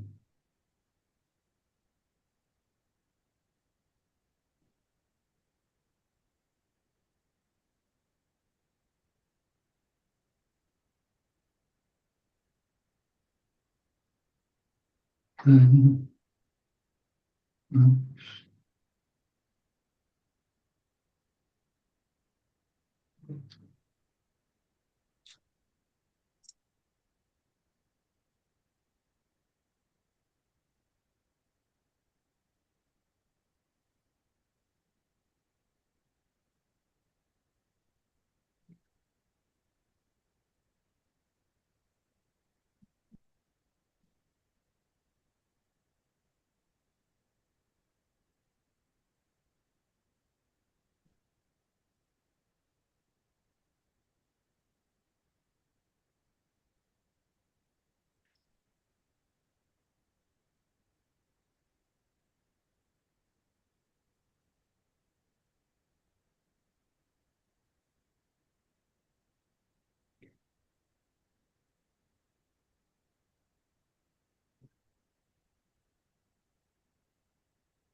Mm.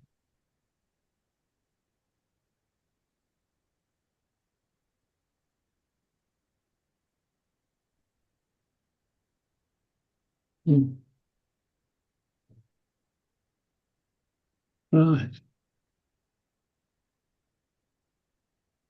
Mm.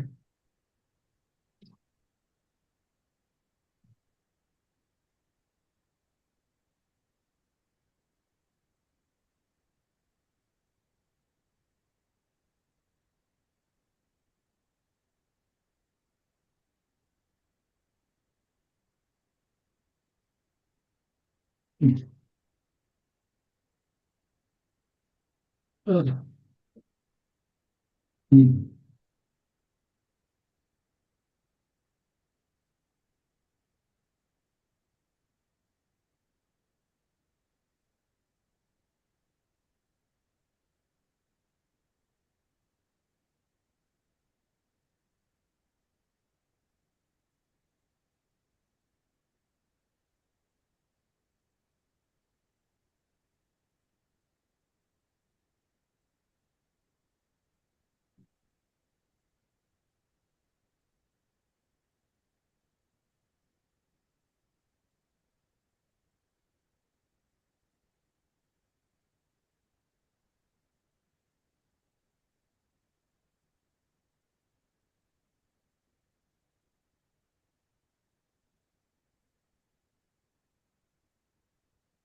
Mm.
Can anybody hear me?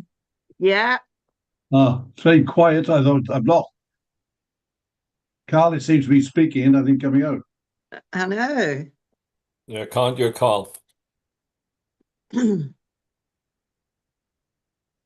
He's gone again. Uh-oh. Can't hear you. I thought it switched off or something. It's not showing anything. We can't No hear you, sound, no Carl. sound, Carl. No. No. What's with this sound tonight?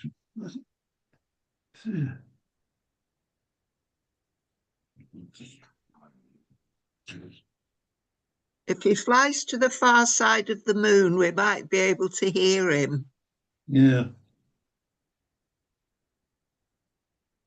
No, can't hear anything, Carl, from either of them. No. No, jiggered. Oh, and it was going so well. Plug them back in again. Just take them out and plug them in again. That's what I do with mine. What were you saying, and you went in through the browser or something? What's that?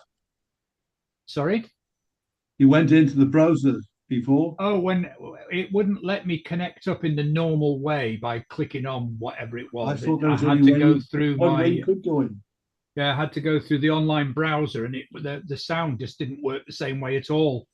So I tried 2 or 3 times. The third time, it let me connect up normally, and it was fine. So you went online. Yeah, I connect up normally. I just normally click on it and put the address into the browser. It brings it up, and a little window comes up saying, "Do you want to join this this meeting?" And it said yes, but it didn't let me do that. When the thing coming up, the little box came saying, "Do you want to join this meeting?" It didn't. That didn't come up. It just said, "Do you want to use the browser or not, or the website or something like, or the app?" And I didn't want to download the app. That take even longer. And I thought, why isn't it doing this? But then it did. On the third attempt, the box came up and it let me join normally. So I don't. That was just mine. There must have been an update that mixed it up. That's downloaded, but right. I don't know why Carl. So there's only one way in. Okay, so you're saying give it a minute, Carl, yeah? Yeah. I think we can hear you. You can hear me now? Yes. Yeah. You can hear me.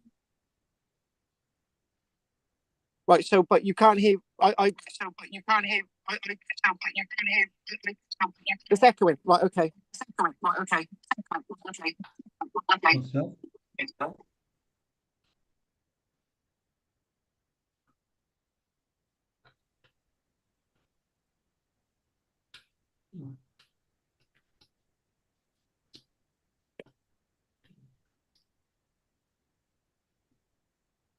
No, can't hear you. No. Can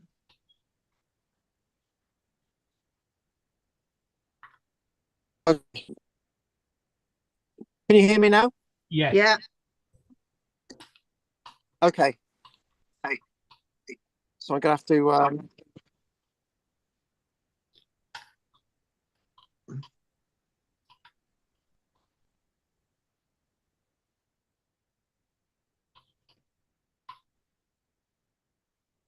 No, we can't hear you again. He's connecting to audio. Oh,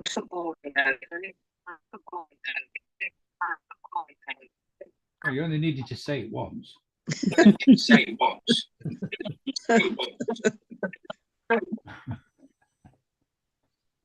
don't know why we got feedback now. Okay, you're good, Carl. Just we seem to be on Can you hear? echo.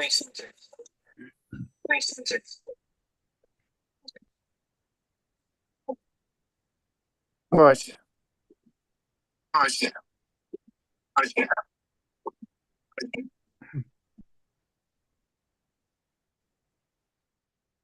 I don't know.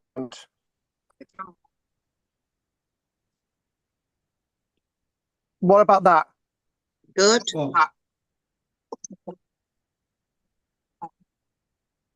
One sec.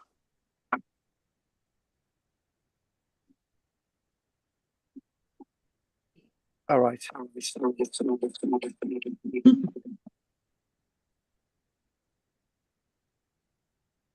Okay. It's repeating. Okay, I'm gonna try and use this technology again.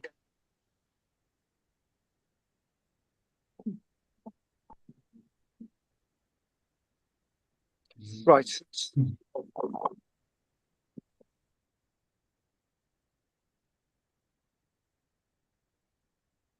Yeah.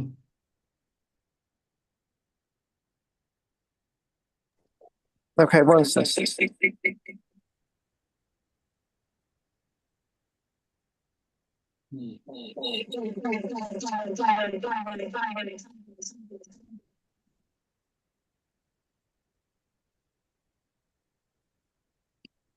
Shut down.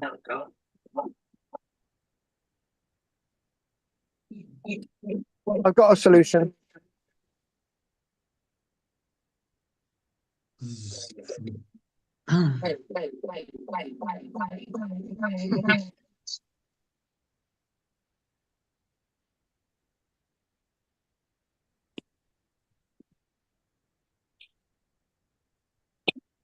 If the rest of us can turn our mics off, it will stop a lot of the feedback and the echoing. Yeah, that'd be ideal.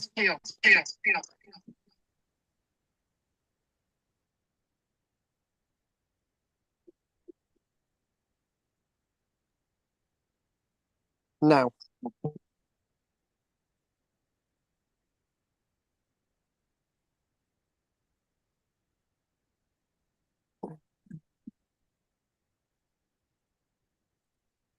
Okay. Right.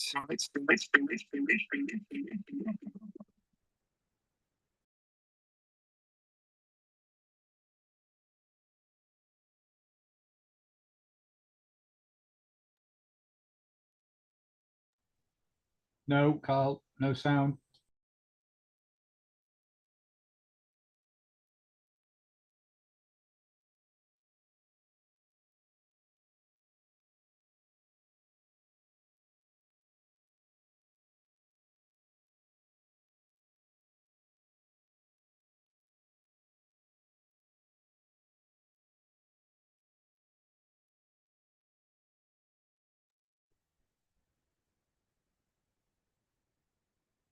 Nope. Now. Yes, but with echo. Okay. Right, okay. If I come back out of this, and go back in, that's what we'll do. Okay. 1 minute.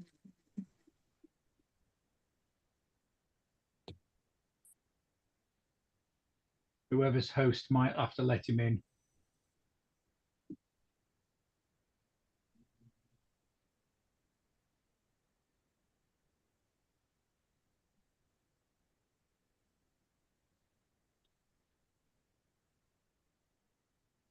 Oh, the new technology was working until I decided to turn it. I can hear you right there now, Carl. Yeah.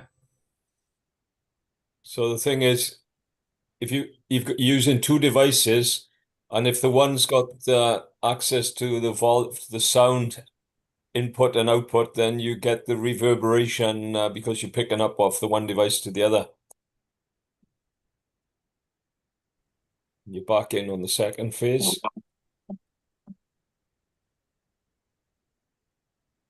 Jimbo is the host. And no sound. Have you got sound now? Yes, got you now. It worked. So in other words, what I did, I disconnected the technology because I had to charge the bloody thing, and then unfortunately it means that I've got to disconnect everything to go back in. Right. So thanks for being patient. See, we're learning stuff about sound and all the rest of it. So, okay, we're going to crack on. And Michelle's just turned up. Michelle, everything okay? Okay, good. Right. So we're going to go to some nice little images And this is going to take us to the end. And these images take us to Camel and Junum, Colchester. So let's go on to the art of sharing. Am I sounding loud and clear, my dear Margaret? Yeah. See, it was well worth the wait. I know Drina would say that anyway. She only comes here, you see what it is. So hopefully we'll have some idea about this again, the head. And so what I want us to do is just a little bit about Colchester, not too much. We're not going to be here all night. We'll probably finish a lot earlier than we usually do. But let's get on with it. So I'll just get my stuff up here, right? And it's here. Now, the one thing I've been particularly interested in Colchester for a long time. In fact, I've got a relative that lives in Colchester who's linked to somebody known as Marmalade Adams. And Marmalade Adams is a bench outside the museum. And Marmalade Adams was a gypsy. And she used to live in the bushes. But that's the story. So I've known this story since the 80s. And a lot of the archaeology associated with Colchester is associated with the Colchester Archaeological Trust, which was founded in 1963. So they've got all these many decades of knowledge. And as you can see, a nice chunk of Roman wall. The next figure that we're going to see in a short while, but they had excavations that really take us home. And those excavations associated with the town centre excavations of 1971 to 1985, different areas of the town centre near Colchester Castle. And why I'm interested in this is we believe that the earliest stone-based fort or fortress built anywhere in Britain was built in AD 43. And the foundations of this wall are believed to be the Roman legionary fortress, which was very large in Camel Colchester. Fortified permanent Roman military base, well, for a while, made of timber and stone, surrounded by a rampart and ditches, established in the Claudian conquest in AD 43.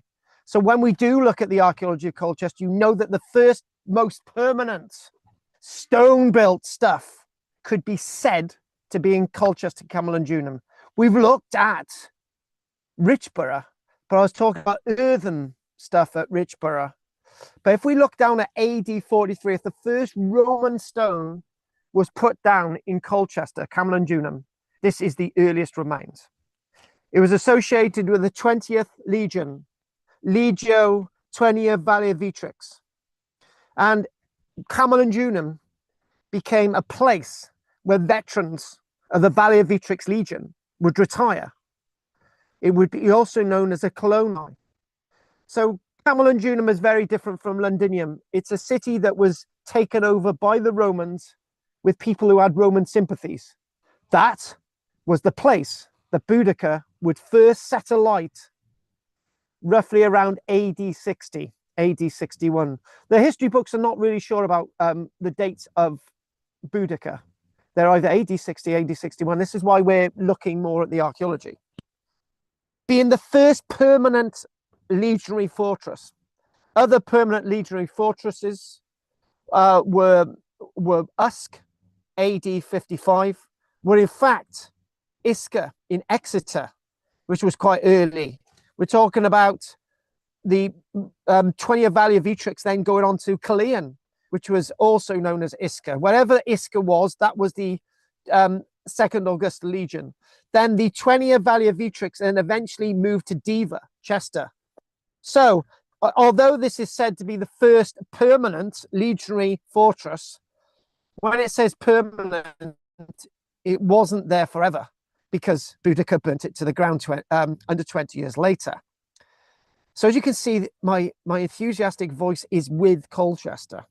So after the Legion was withdrawn in AD 49, the defenses were dismantled and the fortress converted into a town known as Camalodunum. And any military presence that still remained the 20th Valia Vitrix Legion up until AD 60 was as soon obliterated. That man himself isn't me on the left. The man in the middle is R.E.M. Wheeler. R.E.M. Wheeler had a massive fascination for Camalodunum, and particularly the name of Boudica, Bouthig, Boudica, and so on. So we mentioned the veterans and all these bits of material that the wonderful Sir Mortimer Wheeler is looking at. He's looking at leisurely stuff. He's looking at tessellated pavement. That's what that is there underneath his feet. Exciting stuff. So excavations throughout Colchester revealed the layout of the legionary fortress, as well as the later rebuilding of the town after the Boudican revolt of AD 61, and the thick black layer that spreads across Camalodunum, which I can't wait to get my hands on. I tell you what, right? Getting hold of these big black layers across Colchester, I'm not going to make any analogies, but you can understand what I'm getting at.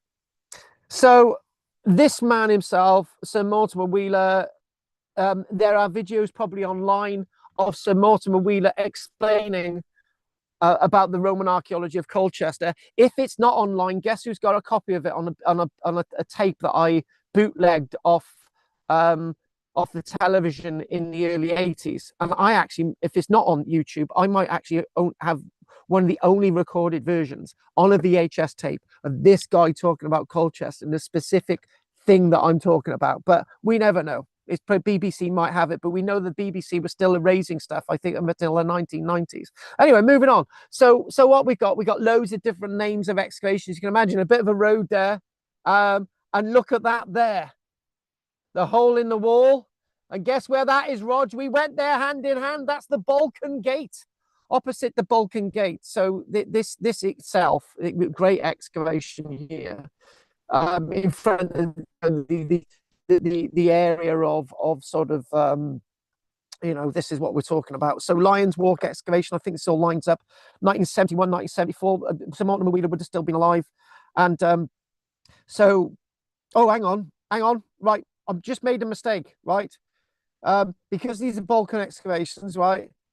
What, in fact, Sir Mortimer Wheeler was looking at was a Lion Walk excavations, 1971, 1974. Didn't exactly say where these were, but these are in the centre anyway. So excavations undertaken on the site of the Lions Walk, a shopping precinct, there you go, in the centre, uncovered large amounts of archaeological material, including early Roman fortress and its outer defences, as well as later Roman streets, several statues of Lloyd George, various Roman buildings, and an Anglo-Saxon hut and post-Roman buildings. Yes, Colchester, Camalodunum was still happening. It was still a hit place in the post-Roman period. And there's Sir Mortimer Wheeler looking at all the mess. He's looking at some mosaics there were found, including one depicting a walking lion, which basically gave the name to the street, Lions Walk Excavations, the walking lion, and the street's namesake, as well as a wooden bed.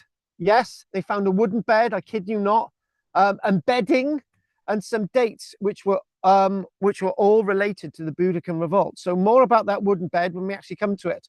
So then we got the Balkan Lane excavation. So me and Roger were here, but we didn't see the excavations. But this is exactly opposite the Balkan Gate and the pub. I think Roger did have a drink in the pub. He never bought me one, but that's life. So evidence uncovered during the excavation, the Balkan Lane. So there we go, opposite the Balkan Gate. This is that. There's actually one arch of the Balkan Gate still surviving. Now the Balkan Hill roadway. And basically, they found the remains of an aqueduct and other water mains. They found a piped water mains, remains of a Roman roadside food stall. So there was a McDonald's, a Roman McDonald's they found in this area. I love this old photograph from 1970, probably any time between 73 and 76. and the entire sequence of Colchester defences on the western side of the town. So the difference, you could say again that we could look at the whole of Roman era Britain by looking at Colchester, right? Because we've got all the main events. So that would be interesting. But I think when Roman Britain was collapsing, Colchester went deeper into decline than Londinium did, and it went quicker, right? So we've also got evidence here, not far on the left, not far of the pub, the hole in the wall pub. There's actually a stretch of wall, and on the right there's a stretch of wall of the gateway, and this included the construction of the town wall, evidence of that. The town ditch is here, and the construction after the Boudiccan revolt, and the defensive ditch associated with the earlier legionary fortress. I'll remind you that the stone walls going up around Camalodunum, Colchester, after the Boudiccan revolt. The gateways were there, but not the wall, which was odd. The Romans built gateways, and they thought, we don't need anything else. We just need a ditch around the outside. We need people going in and out the gateways to show that we're here. They didn't build a wall. Right, so next, look at that. Spot the mosaic. There you go. Culver Street excavations, 81, 82, 84, 85. Works carried out at Culver Street provided further evidence of the early legionary fortress, followed by rebuilding of the town after the Boudiccan revolt. It's all about rebuilding. That thick black layer, it's all about rebuilding all over the place. So some areas of the later streets were left open, possibly for cultivation purposes. So in other words, what we're talking about is after the Boudiccan revolt, there's less people in the town initially, right? Eventually it was massively populated, right? But as they're rebuilding the town, that thick black layer that I keep talking about would have been good for planting crops. And then it was all built over by the later city of Camalodunum. So proper Roman. Camalodunum, you could say, was the first Roman city in Britain, and then Londinium, and you've got Eboracum, and then you could basically look at Lindum, and you could look at Diva, Lindum, Lincoln, and Chester, and places like that, and even look at Carlisle. That was obviously a Roman city, and don't forget Lancaster after the Roman military moved out. So, and again, this was just a little bit of an overview. This is the Gilbert excavations, 84, 85. And you can see all that sort of, you've got a bit of wall in the forefront. You've got sort of trenches to do with wooden buildings. And during this excavation, again, this is to do with the legionary fortress. Again, some of the wooden barracks. So during this excavation, more of the legionary barracks were uncovered and investigated. This consisted of the men's quarters, which would have been in the northwest area of the town. Need to look at what that means, specifically the men's quarters. I think that's to do with the bathhouse. Much of this area was left open for cultivation in post-Boudiccan years, whilst they're re-establishing things.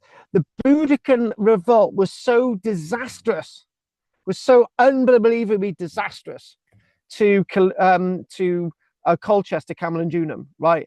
That if we don't have it written down in history, which we do, right? So forget the history. We've got to think, hang on a minute, right? Think about this forensic archaeology. 1 minute you've got all these buildings, then you've got a thick black layer, and then they're planting crops on it within a wall, which the Romans have built.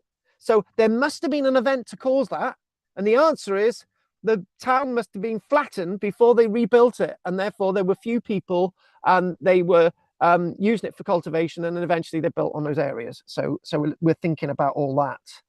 So again, looking at this is the this is known as the Middleborough mosaic, and this again, this is in Colchester. So during the Middleborough excavations, an extraordinary mosaic was uncovered, and do you know what? About 6 months ago, I burnt my entire collection of Colchester archaeology magazines, and now I'm regretting it now. So there you go. So the Middlesbrough excavation mosaic, it is one of several that were laid in a large villa built just outside the town walls of Roman Colchester. And look up Middlesbrough mosaic. You'll find a lot more associated with it, which I'm not going to tell you tonight. This was this was found in one of 7 rooms in this massive building, right? And altogether, they believe it was made up of 250,000 tessera cubes.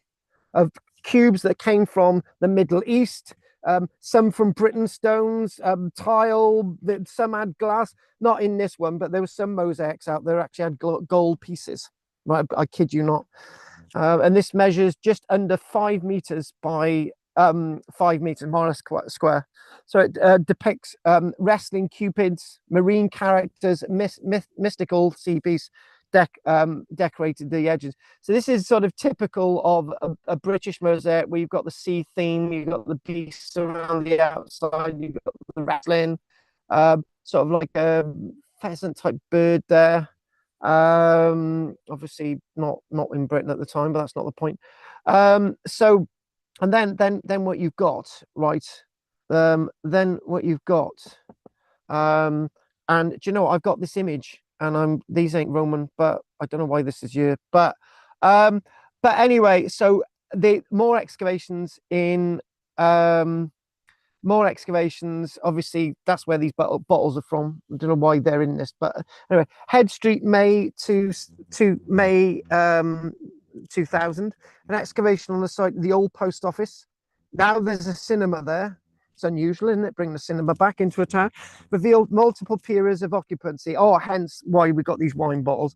So despite the existence of only one pre-Roman feature, early finds were more plentiful. Don't forget, Colchester is an Iron Age, Bronze Age place, right? Bronze Age evidence, you found Roman coins, Iron Age coins at this locality. So what they've got, interesting enough, I don't think, hang on a minute. Is this what I'm, yeah, I think this is what this is. I think I might be right. That woman looks like Claire, by the way. So the Roman period remains included a fortress period plinth. That there, right, Margaret, that stonework there is some of the earliest stone work that the Romans produced in Britain ever, right? Dating from AD 43. It's not from before AD 43, right? Okay, Caligula didn't build anything in stone in Britain. That's there you go. That's the earliest. You're seeing the earliest Roman building, plinth, part of the fortress, right? And it was contemporary with the gravel street. So maybe the gravel street's Roman from that AD 43 as well. Directly above that, they found sort of other buildings and stuff which were flattened, and then you've got the Boudiccan rebellion period of AD 60. You've got a layer there, and then you go into all the way. Then you go to various different buildings and layers, tessellated building structures all above this, right? So just remember, folks, Margaret, this is a really key point. To get to this bit of AD 43 masonry, everything above it has to be destroyed by the archaeologists.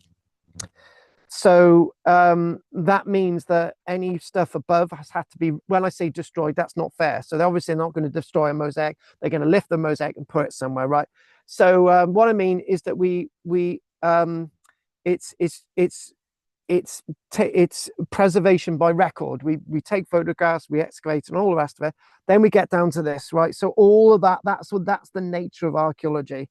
And what this is, right? This is rather interesting, right? What this is, well, I'll mention this. Me and Roger went to the site of the archaeological remains of the Colchester Roman cursus.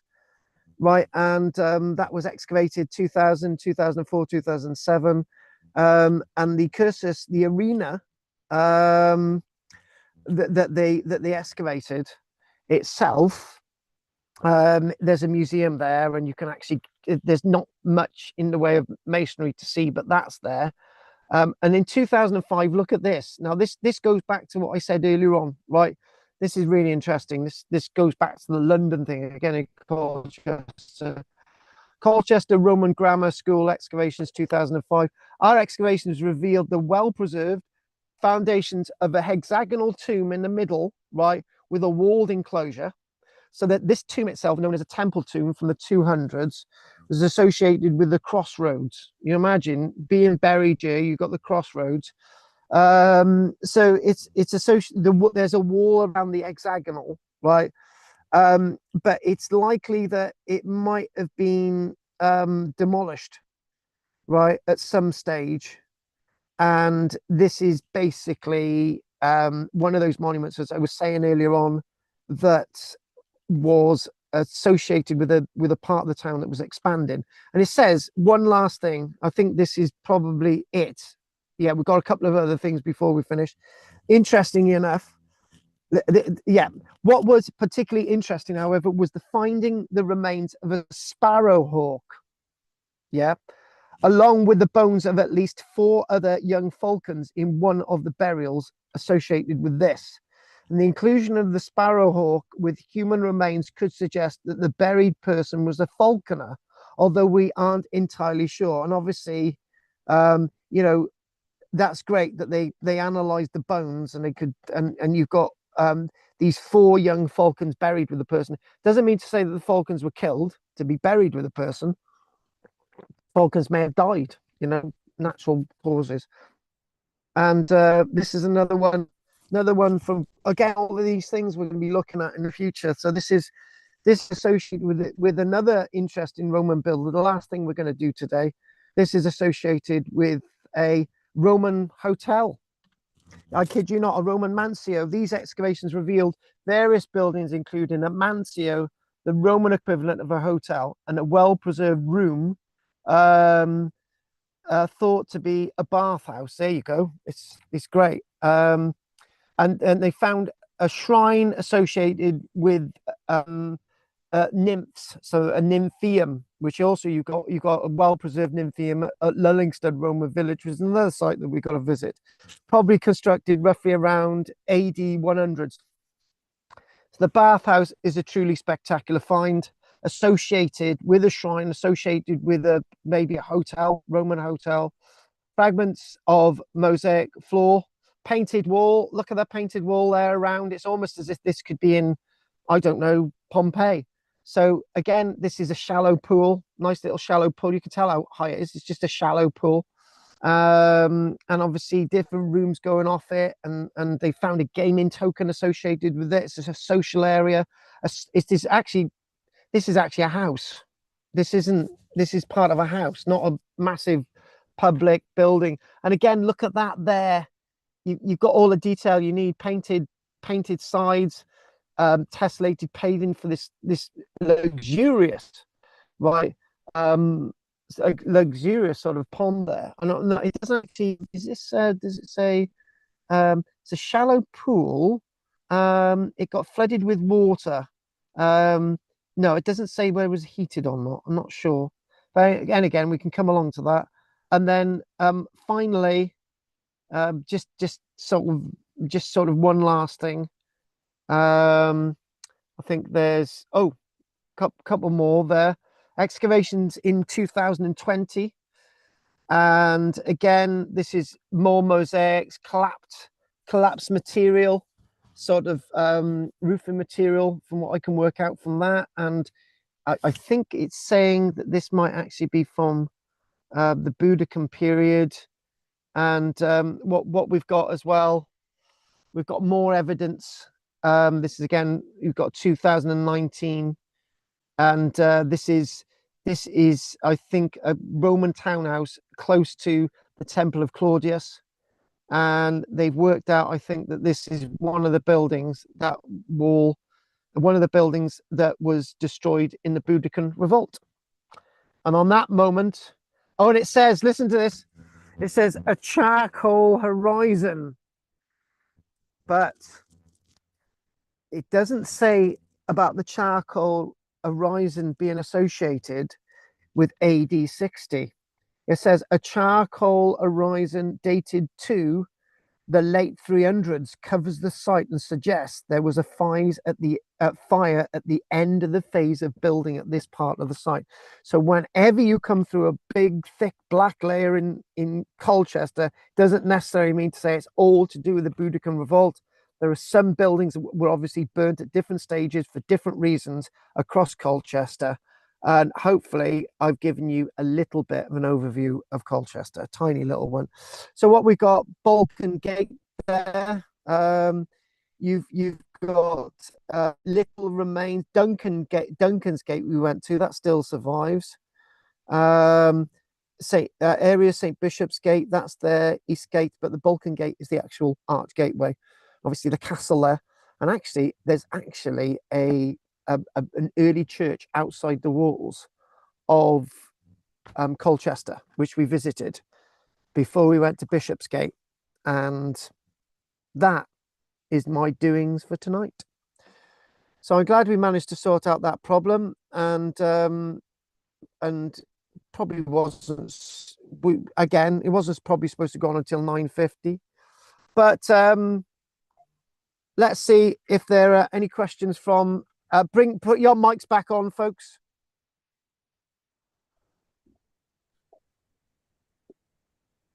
Ask to unmute. We want to hear from Judith, right?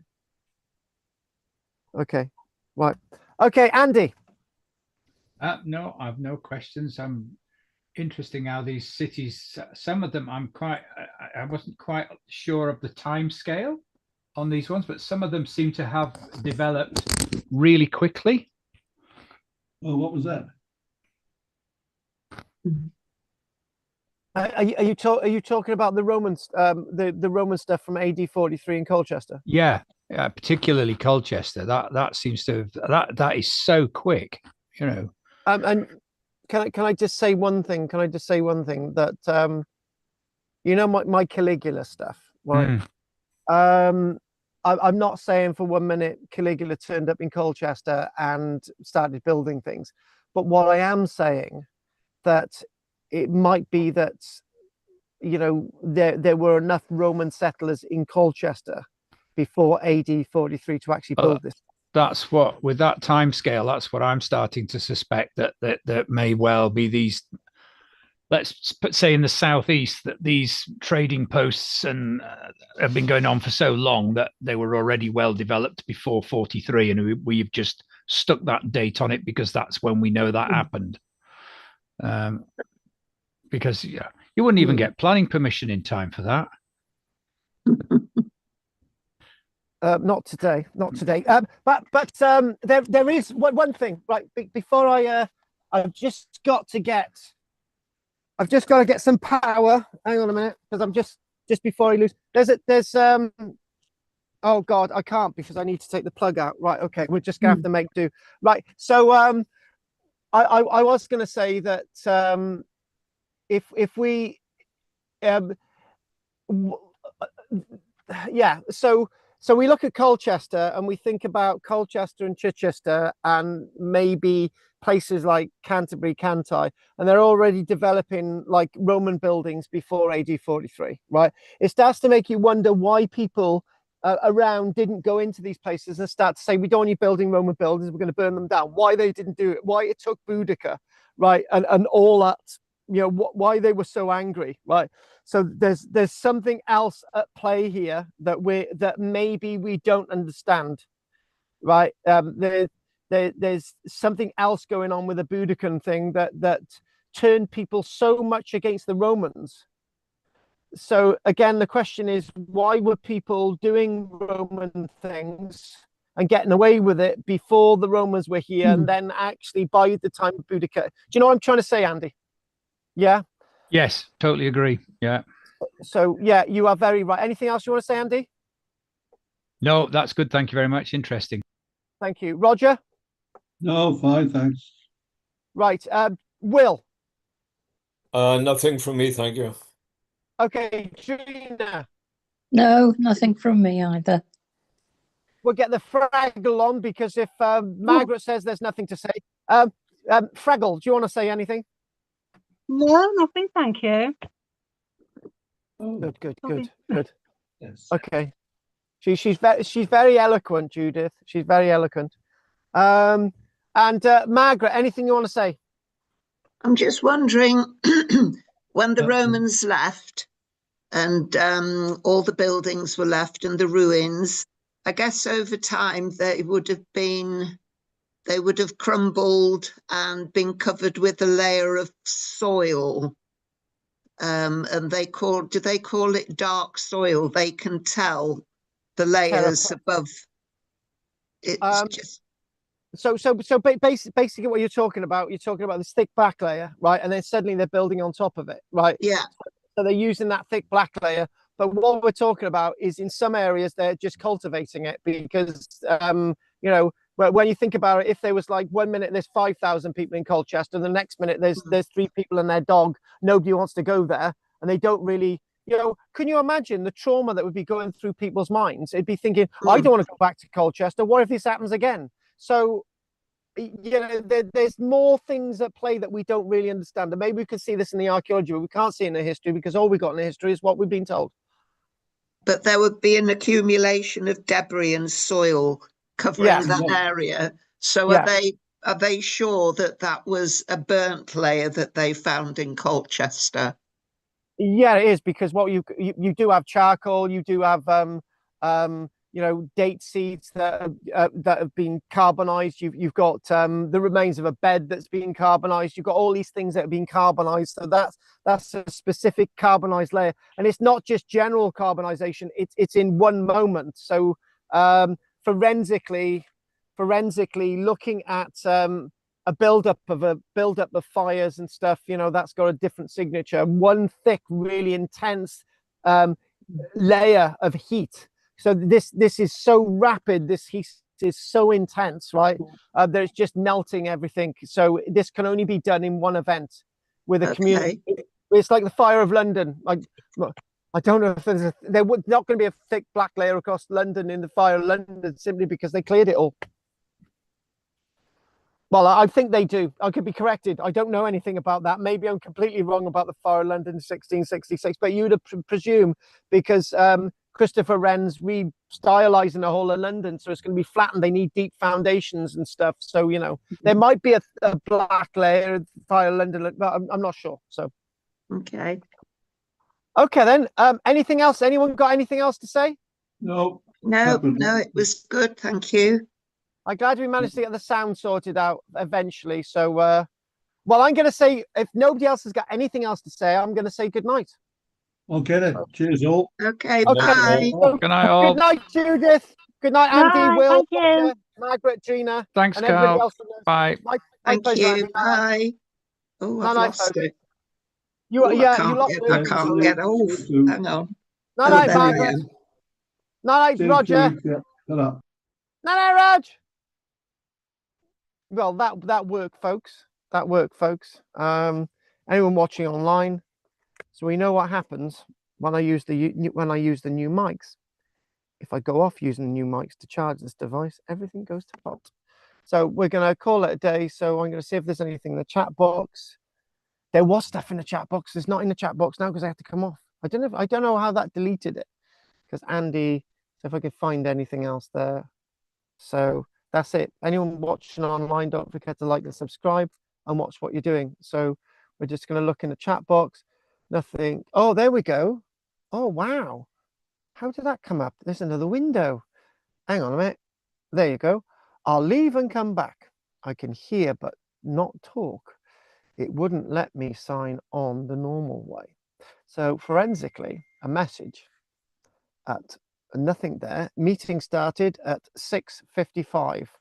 Nice. Andy wrote a message at 7:05. I'll leave and come back. Interesting. Another message at 7:11.